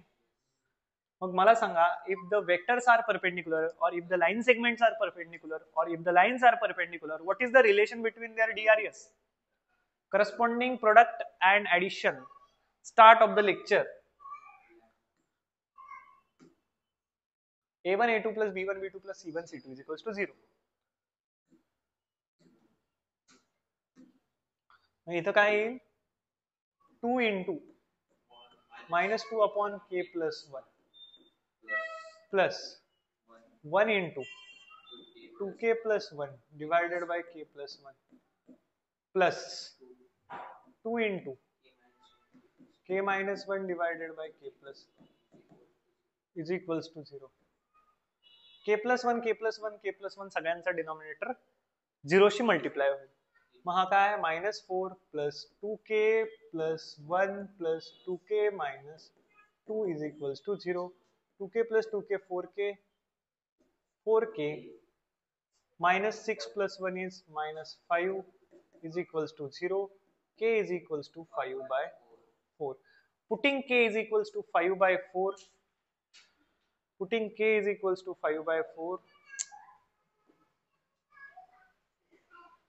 इथं k ची व्हॅल्यू 5 by 4 पुट करा.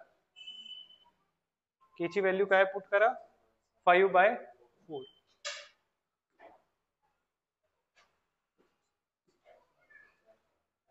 You are getting the foot top perpendicular coordinates of foot top perpendicular. इथं ना k ची व्हॅल्यू काय पुट करा,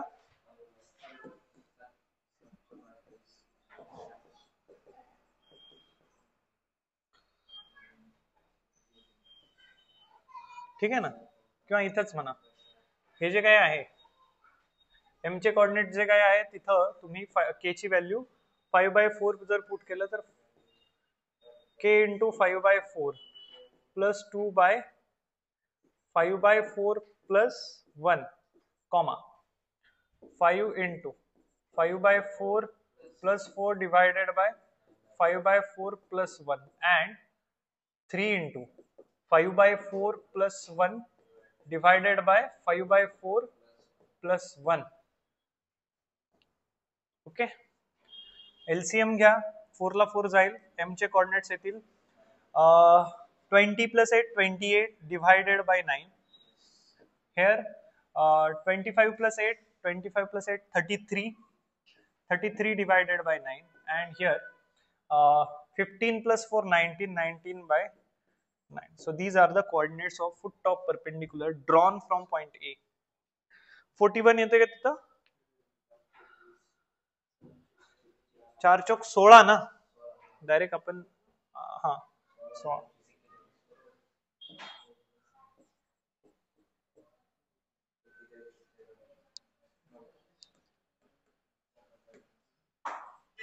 (41 by 9).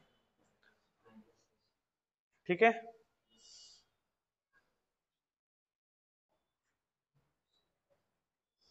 एक्सरसाइज अगदी सोपा आहे. Show that vector area of a quadrilateral ABCD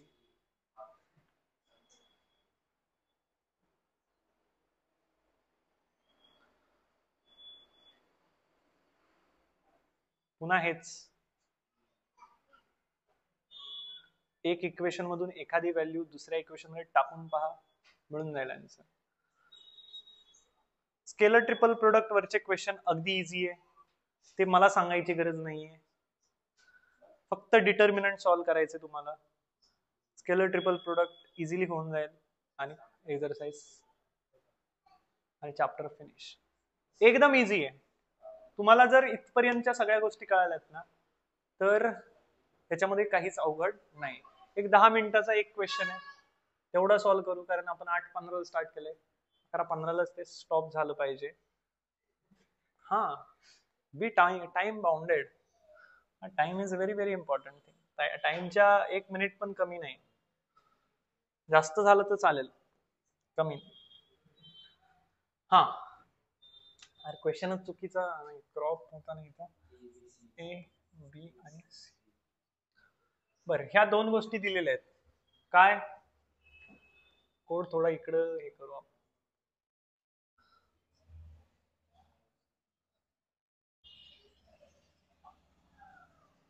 काय दिलंय, l plus bm plus cn is equals to 0 आणि fmn plus gnl plus hlm is equals to 0. ठीक आहे, काय करणार तुम्ही माहिती का, एक इक्वेशनला उचलणार, त्याच्यामधून काहीतरी व्हॅल्यू दुसऱ्या इक्वेशन मध्ये टाकण्याचा प्रयत्न करणार. ठीक आहे ना. तर इथून काय करू आपण, एला एबीसी तर याच्यात दिसतच नाहीये, एबीसी याच्यामध्ये दिसतच नाहीये, एम एन एल वगैरे दिसतंय. मग आपण काय करू, एल ला इथून एल काय बनून जाईल, l is equals to minus bm minus cn. L काय बनेल मग, minus B by A into m minus C by A into n. ठीक आहे ना. तर इथं एलच्या जागी ते पुट कराल तर f M N plus gn into l काय, minus B by A into m minus C by A into n plus h into l, h into l. पण एलच्या जागी काय टाकायचं आपल्याला, एलच्या जागी एम आधी लिहितोय, एलच्या जागी आपल्याला टाकायचंय minus B by A into m minus C by A into n is equals to 0. ठीक आहे. मग हे काय बनणार, f M N plus plus नाही, मायनसचा साइन आतमध्ये जाईल, minus g M N into b by a minus G n square into C by a plus इथं पण minus h m square into b by a minus C by A into H M N किंवा H M N into C by A is equals to 0. Bar. आता काय वाटतंय, काय करावं, आता हे एम आणि एन मधलं इक्वेशन मिळालंय. हा,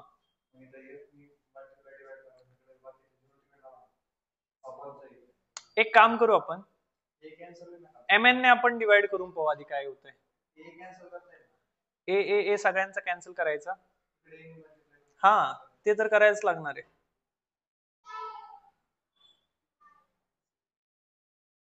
कारण सगळ्यांच्या डिनॉमिनेटर मध्ये ए दिसतोय, एफच्या पण दिसला पाहिजे. एक काम करूयात आपण, आपल्याला हे जे M N M N M N दिसतंय ना, नंतर काय आहे, ओके, एम एन वाल्या गोष्टी कॉमन घेऊयात किंवा एम एन ने डिवाइड करूयात सगळ्यांना.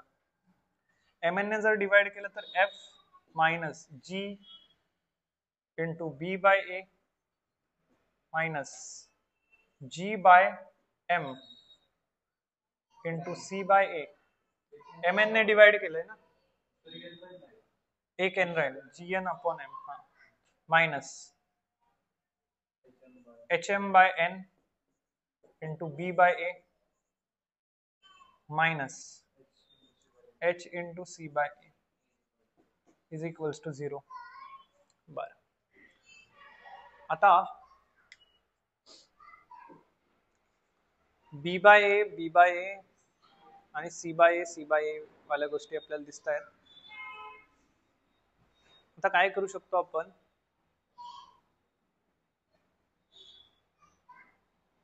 वेट,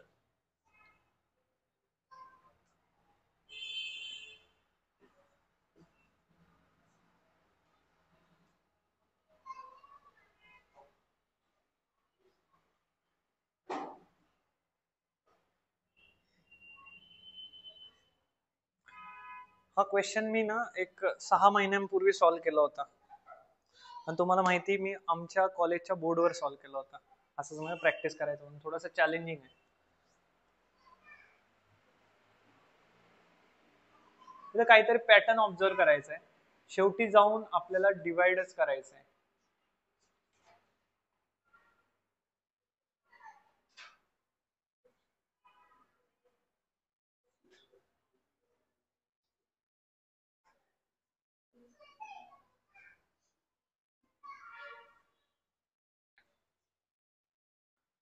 ए ने समजा सगळ्यांना मल्टिप्लाय केलं, सगळ्यांना ए ने मल्टिप्लाय करू. आता ए ने मल्टिप्लाय केलं तर काय, A F minus G B minus G N by M into C. तेच ए ने दोन्ही साईडला मल्टिप्लाय म्हणजे 1/a ला कॉमन काढणं,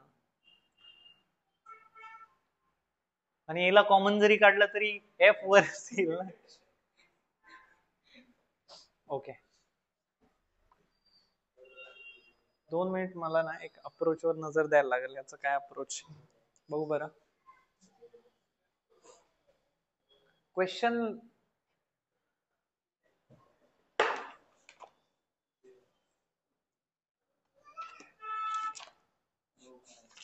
बोर्डच्या टेक्स्टबुक मधले सुद्धा क्वेश्चन चॅलेंजिंग आहे, असं समजू नका की बोर्डचं टेक्स्टबुक म्हणजे काहीच नाही.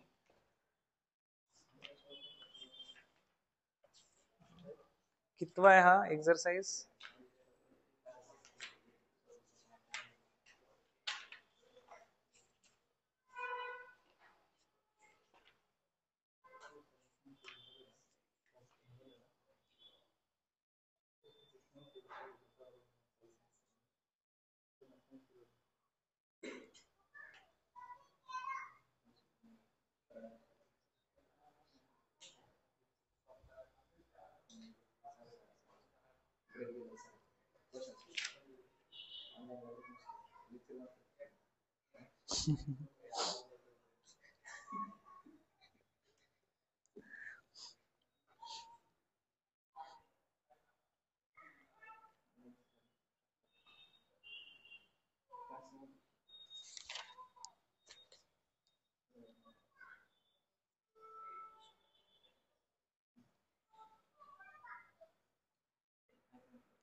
ओके.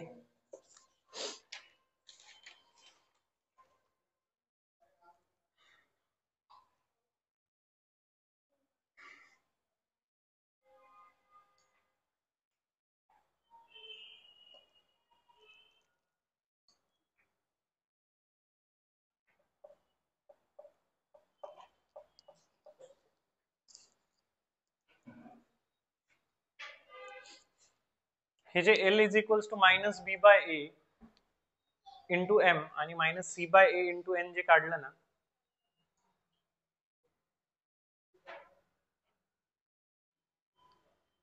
हे आपण ह्याच्यातच सबस्टिट्यूट करूयात. पहिलं इक्वेशन आहे ते, पहिलं जे इक्वेशन आहे ना त्याच्यातच सबस्टिट्यूट करूया. तर मग काय मिळेल तुम्हाला, a into minus B by A into m minus C by A into n plus b m plus c n is equals to 0. ठीक आहे ना. ए जर आतमध्ये मल्टिप्लाय झाला तर मायनस बी एम मायनस सी एन, मग हे 0 येते. ओके.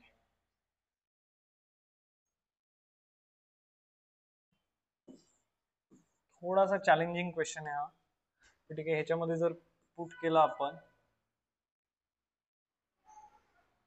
तर काय होते, F into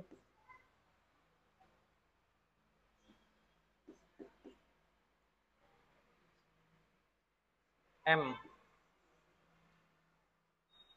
n plus g n l, that is minus b by a m minus c by a n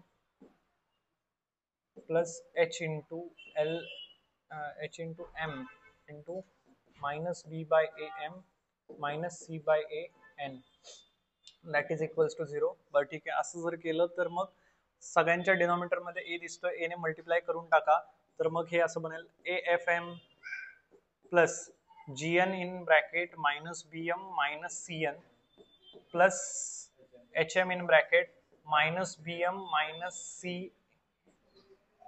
फक्त c आहे का रे, cn आहे का, n बाहेर लिहिलं मायनस cn. ठीक आहे ना, that is equals to 0.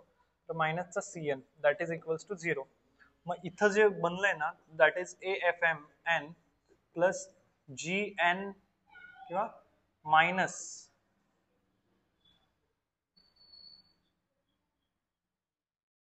B G M N असं लिहा. कारण हे पहा, ए चा जोडीदार कोण आहे, म्हणजे matching A B C F G H L M N, म्हणजे स्टार्टिंगला आपण जर start A F M N ने केली ना तर मग तिथं बीजीएमएन, म्हणजे हा पॅटर्न जर नाही ऑब्झर्व केला ना तर आपल्याला तो पॅटर्नच नाही समजणार. कळतंय का. तर बीजीएमएन आता इथं लिहिताना काय करणार, सी जी एन स्क्वेअर, ठीक आहे, प्लस किंवा मायनसचा b H m square minus c H M N that is equals to 0. आता ह्या इक्वेशनला जर व्यवस्थित पाहिलं तर एम एन वाल्या टर्म्स आपण सोबत घेऊयात, that is what the quadratic. Quadratic नाही म्हणू शकत आपण, नंतर क्वाड्रॅटिक बनेल ते. एम एन वाल्या टर्म पहा, एम एन आणि हा एम एन. आधी काय करून घ्या माहिती का, मायनसने दोन्ही साइड मल्टिप्लाय करून घ्या, म्हणजे आता हे असं दिसेल minus A F M N plus BG M N plus C G N square plus B H M square plus C H M N that is equals to 0. ठीक आहे. आता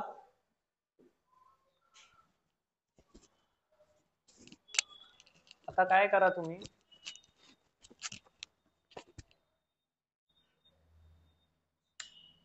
हे जे आहे एन स्क्वेअर आणि एम स्क्वेअर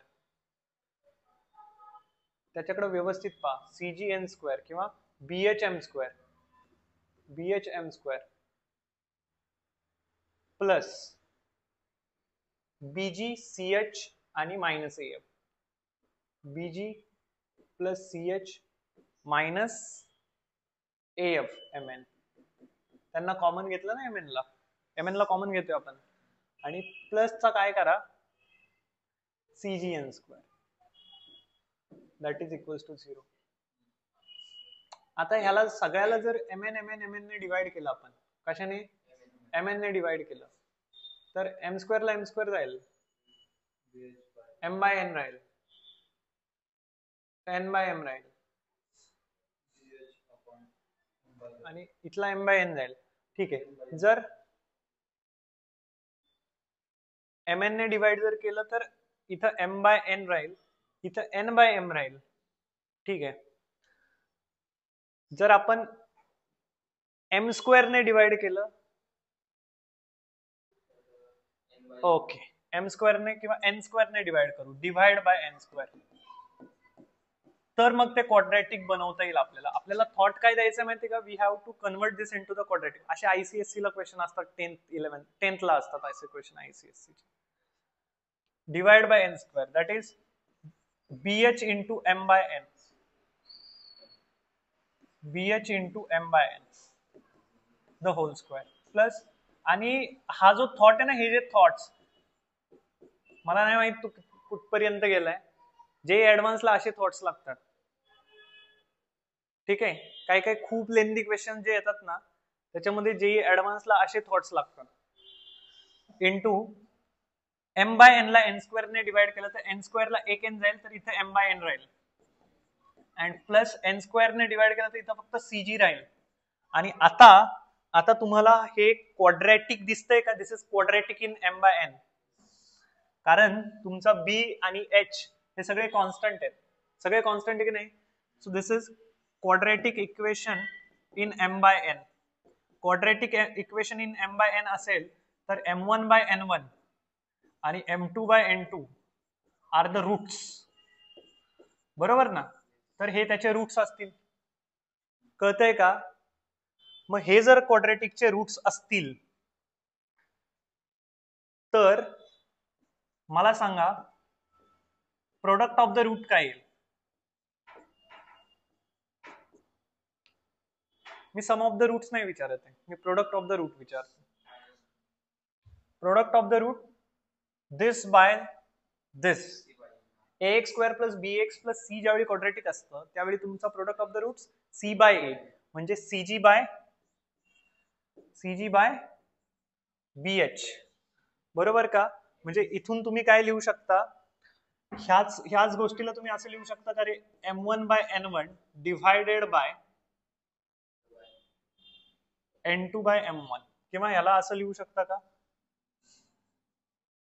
शेवटी काय होणार आहे m1 by n2. Okay, m1 by n1, m1 by n2, m1 by n2, पण ह्याचं काय करणार आहे m1 बाय m2 चा. ठीक आहे, नेक्स्ट स्लाइड वर घेतो मी m1 n1 into m2 n2,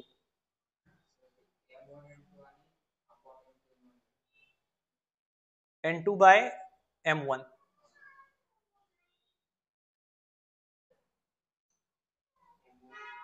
हे इथपर्यंत कळालंय का कसं प्रोसीड करायचंय ते, एक क्वाड्रॅटिक कसं बनवायचं हे पण कळालंय तुम्हाला.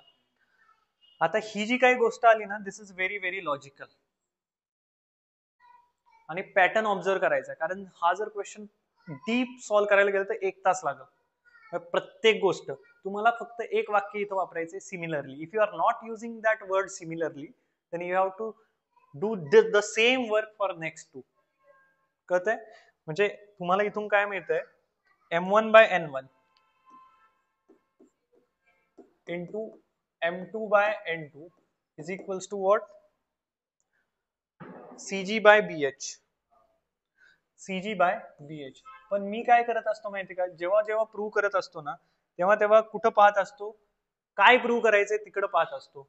मग मला g च्या डिनॉमिनेटरला b पाहिजे ना, मग मी ही जी राईट हँड साइडला गोष्ट दिसतीये तिलाच मी फक्त असं लिहू का, g by b is equal g by b upon h च्या डिनॉमिनेटरला c पाहिजे अपॉन h बाय c, असं लिहूयात का. राईट हँड साइड जी दिसतीये तिला g by b upon h by c असं लिहू का मी. कळतंय तुम्हाला. म्हणजे तुमचा m1 बाय n1 जो आलाय इंटू M2 इंटू N2, तो G/B अपॉन H/C आलाय, बरोबर.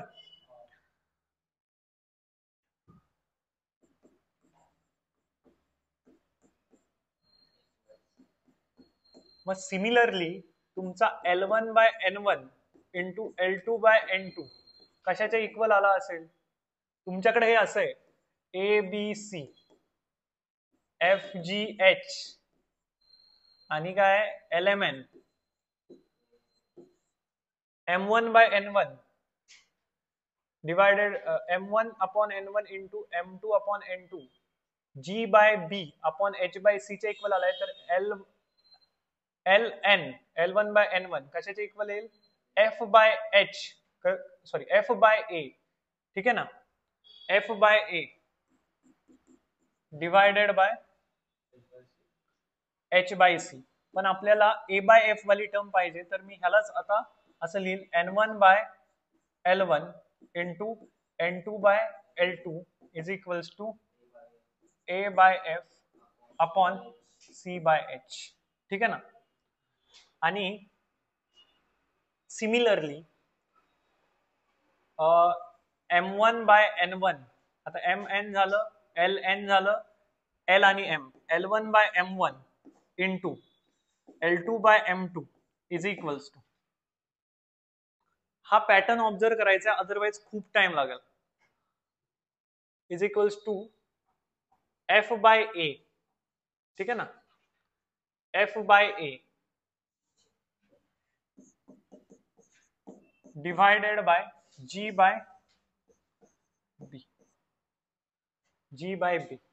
पण तुम्हाला पाहिजे B/G पाहिजे ना, तुम्हाला G/B पाहिजे की B/G? F/Aच पाहिजे होतं तुम्हाला इथं, त्याच्यामुळे हेच ओके, या साईडच ओके, इथं पण हेच पाहिजे, हे पण ओके, हे पण ओके.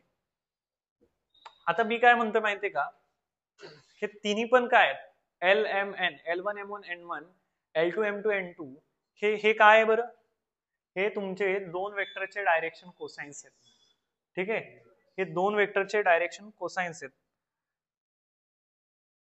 आता हे जर दोन वेक्टरचे डायरेक्शन कोसाइन्स आहेत, तर इथं L1/M1 जो तुम्हाला दिसतोय, तिथं जर हे असं केलं तर L1 divided by N2, L1 L2, आणि हा काय M1 M2, L1 L2 M1 M2 divided by M1 M2, किंवा असं म्हणूयात आपण L1 L2 चा जो रेशो आहे, L1 L2 bye M1 M2 चा रेशो प्लस, इथपर्यंत आलोय आपण ह्या स्टेप पर्यंत. This is first, this is second, this is third, ठीक आहे. आता आपल्याला फक्त काय करून दाखवायचंय, आणि हा फर्स्ट, सेकंड आणि थर्ड, आपल्याला फक्त काय करून दाखवायचं की ह्या तिघांच म्हणजे F/A plus G/B plus H/C 0च्या equal आहे, ठीक आहे ना. मग ह्याचा यूज आपण इथं केलाय, ह्याच्यामध्ये हे टाकलं. आता हे त्या क्वाड्रॅटिक इक्वेशनचे रूट्स आहेत आणि वेक्टरचे डायरेक्शन कोसाइन्स आहेत.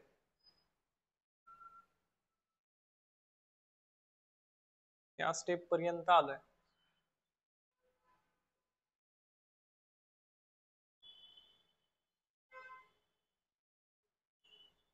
वेक्टर्स परपेंडिक्युलर पॅरलल असं काय म्हणलंय का?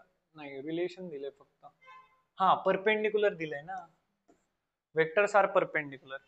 वेक्टर्स जर परपेंडिक्युलर आहे असं दिलंय, तर तुम्हाला माहितीये की वेक्टर्स जर परपेंडिक्युलर आहे तर L1 L2 plus M1 M2 plus N1 N2 0 असलं पाहिजे, ठीक आहे ना.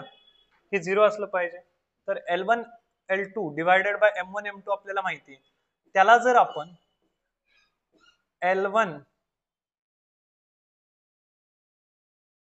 मल्टिप्लाय करून, पण आपल्याला काय करायचं माहिती बाय द वे, आपल्याला L1 L2 separately find out करायचं आहे.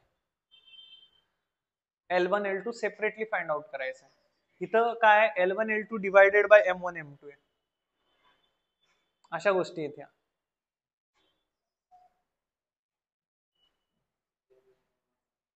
मग आपल्याला एकतर सगळ्या गोष्टी L1 L2 च्या टर्म मध्ये कन्वर्ट कराव्या लागतील.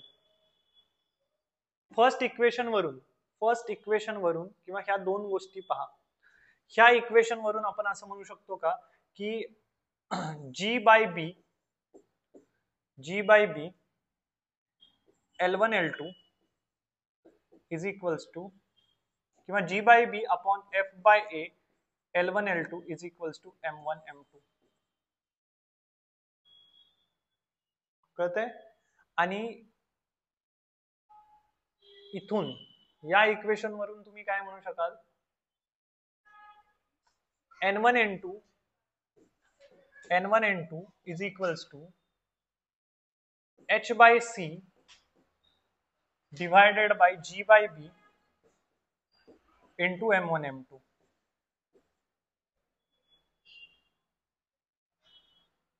But M1 M2 is what? M1 M2 is this. म्हणजे this is H by C divided by G by B into M1 M2. M1 M2 काय आहे तुमचा? G by B upon F by A into L1 L2. ह्याला हे cancel होईल, म्हणजे तुमचा N1 N2 पण तुम्हाला L1 L2 च्या टर्म मध्ये मिळालाय. That is H by C divided by G by B L1 L2. काहीच समजे ना? काहीच समजे ना का तुम्हाला? काय? अरे हे पा, तुम्हाला हे कळालं, ह्या दोन गोष्टी दिलेल्या, वेक्टर्स परपेंडिक्युलर हे कळालं, त्याच्यावरून तुम्ही ह्याच्यातला L ह्याच्यामध्ये टाकला तर तुम्हाला एक असं इक्वेशन मिळाले. तुम्ही ट्राय केला, म्हणजे मी ज्यावेळी स्टार्टिंगला घेतलं ना, मी रॅन्डमली स्टार्ट केलं. इथं तुम्हाला हा पॅटर्न ऑब्झर्व करायचा की अरे MN MN MN, आणि इथं लिहिताना हे बरोबरच लिहिलं पाहिजे. म्हणजे पहिली प्रायोरिटी जर A ला दिली इथं B दिसला पाहिजे, C दिसला पाहिजे. नाही तर आपलं काय होत होतं, इथं A आलं तर इथं MN वगैरे काहीतरी होत होतं. म्हणजे A सोबत B फर्स्ट प्रायोरिटी, C ला, B ला, C ला, A ला, म्हणजे ABC ला फर्स्ट प्रायोरिटी, देन FGH ला सेकंड प्रायोरिटी, आणि मग MN ला थर्ड प्रायोरिटी. मग ते आता दिसायला आपल्याला, मग त्याच्यावरून आपण डेटा एक्सट्रॅक्ट करू शकतो, किंवा मग तिथून आपल्याला लॉजिक लागू शकतो की अरे हे इक्वेशन जे आहे ते क्वाड्रॅटिक आपण बनवू शकतो M आणि N मध्ये किंवा M बाय N मध्ये. मग क्वाड्रॅटिक बनवण्यासाठी मी N स्क्वेअर ने डिवाइड केलं, मग ते M बाय N मध्ये क्वाड्रॅटिक बनलंय. M बाय N मध्ये क्वाड्रॅटिक बनलं तर मी फॉर्म्युला यूज केला किंवा लॉजिक यूज केलं क्वाड्रॅटिकचं. काय? Product of the roots. Product of the roots हे आलं, त्याला ह्या फॉर्मॅटमध्ये लिहिलं कारण मला प्रूव्ह हे करायचं आहे. ठीक आहे? तर आता तुम्हाला ह्या तीन गोष्टी कळाल्या. सिमिलरली मी म्हणलं ते ह्या तीन गोष्टी कळाल्या. आता मी काय म्हणतोय, वेक्टर जर परपेंडिक्युलर आहे, गिवन आहे ना, हे given that vectors are perpendicular, म्हणजे त्यांच्या डायरेक्शन समोर लक्ष द्या, त्यांच्या डायरेक्शन कोसाइनचा जो काय प्रोडक्ट घेऊन आपण ऍड करणार आहे ते काय आलं पाहिजे, 0 आलं पाहिजे. मग मला ह्या ज्या तीन गोष्टी मिळाल्यात, ह्याच्यावरून मी हा ट्राय करतोय की सगळ्या गोष्टी L1 L2 च्या टर्म मध्ये कन्वर्ट करूयात. मग हे पहा, L1 L2 upon N1 N2 ह्याच्या इक्वल आहे. ठीक आहे ना? मग L1 L2 च्या टर्म मध्ये जर मला कन्वर्ट करायचंय तर मी काय केलंय, L1 L2 च्या टर्म मध्ये जायचंय. तर L1 L2 ला या साईडला ठेवलंय, H बाय C ने L1 L2 ला मल्टिप्लाय केलं, F बाय A ने डिवाइड केलं, तर मला त्या साईडला N1 N2 मिळेल का? N1 N2 हे इक्वेशन, आणि N1 N2 मधलं N1 N2 is equals to L1 L2 divided by F by C and L1 L2 divided by H by C. नाही तर नसेल कळत तर पुन्हा इकडे पहा. चला,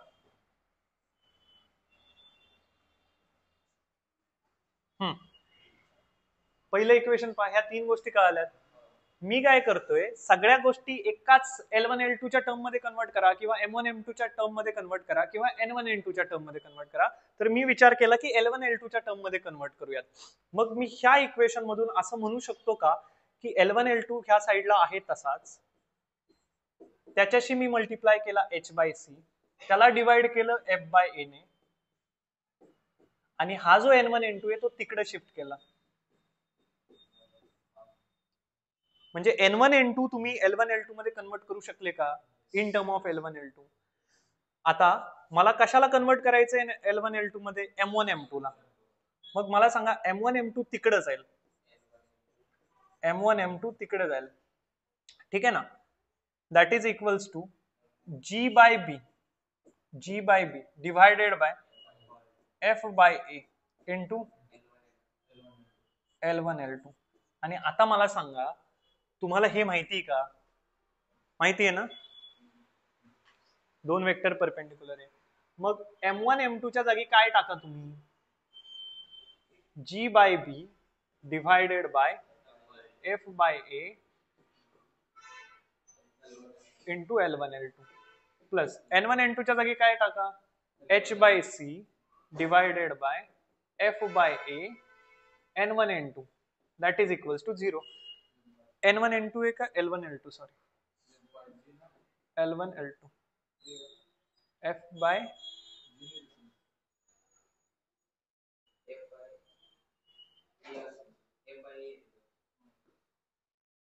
f बाय a. आता दॅट इज इक्वल्स टू 0. आता मी काय म्हणतोय, लेफ्ट हँड साइड मधून l1 l2 कॉमन काढा आणि 0च्या डिनॉमिनेटरला द्या. कळतंय का? म्हणजे हे जे l1 l2 l1 l2 l1 l2 cancel होईल. मग इथं दोन्ही साइडला f बाय a ने मल्टिप्लाय करा, तर खालचे f बाय a कॅन्सल होतील. तर f by a plus g by b plus h by c 0च्या इक्वल येईल, जे की तुम्हाला प्रूव्ह करायचं होतं. कळतंय का? So that's it. बरं, हे वेक्टर मध्ये कसं आलं? This is the part of 3D, ठीक आहे ना. So that's it. आणि गाईड मधलं मी काहीतरी वेगळंच केलं असणार आहे, फक्त तुम्हाला ते लॉजिक समजलं पाहिजे. आणि मी कायम तोच ट्राय करतो की त्याच वेने नाही जायचं, आपण काहीतरी वेगळा विचार करायचा, वेगळा थॉट द्यायचा, ठीक आहे.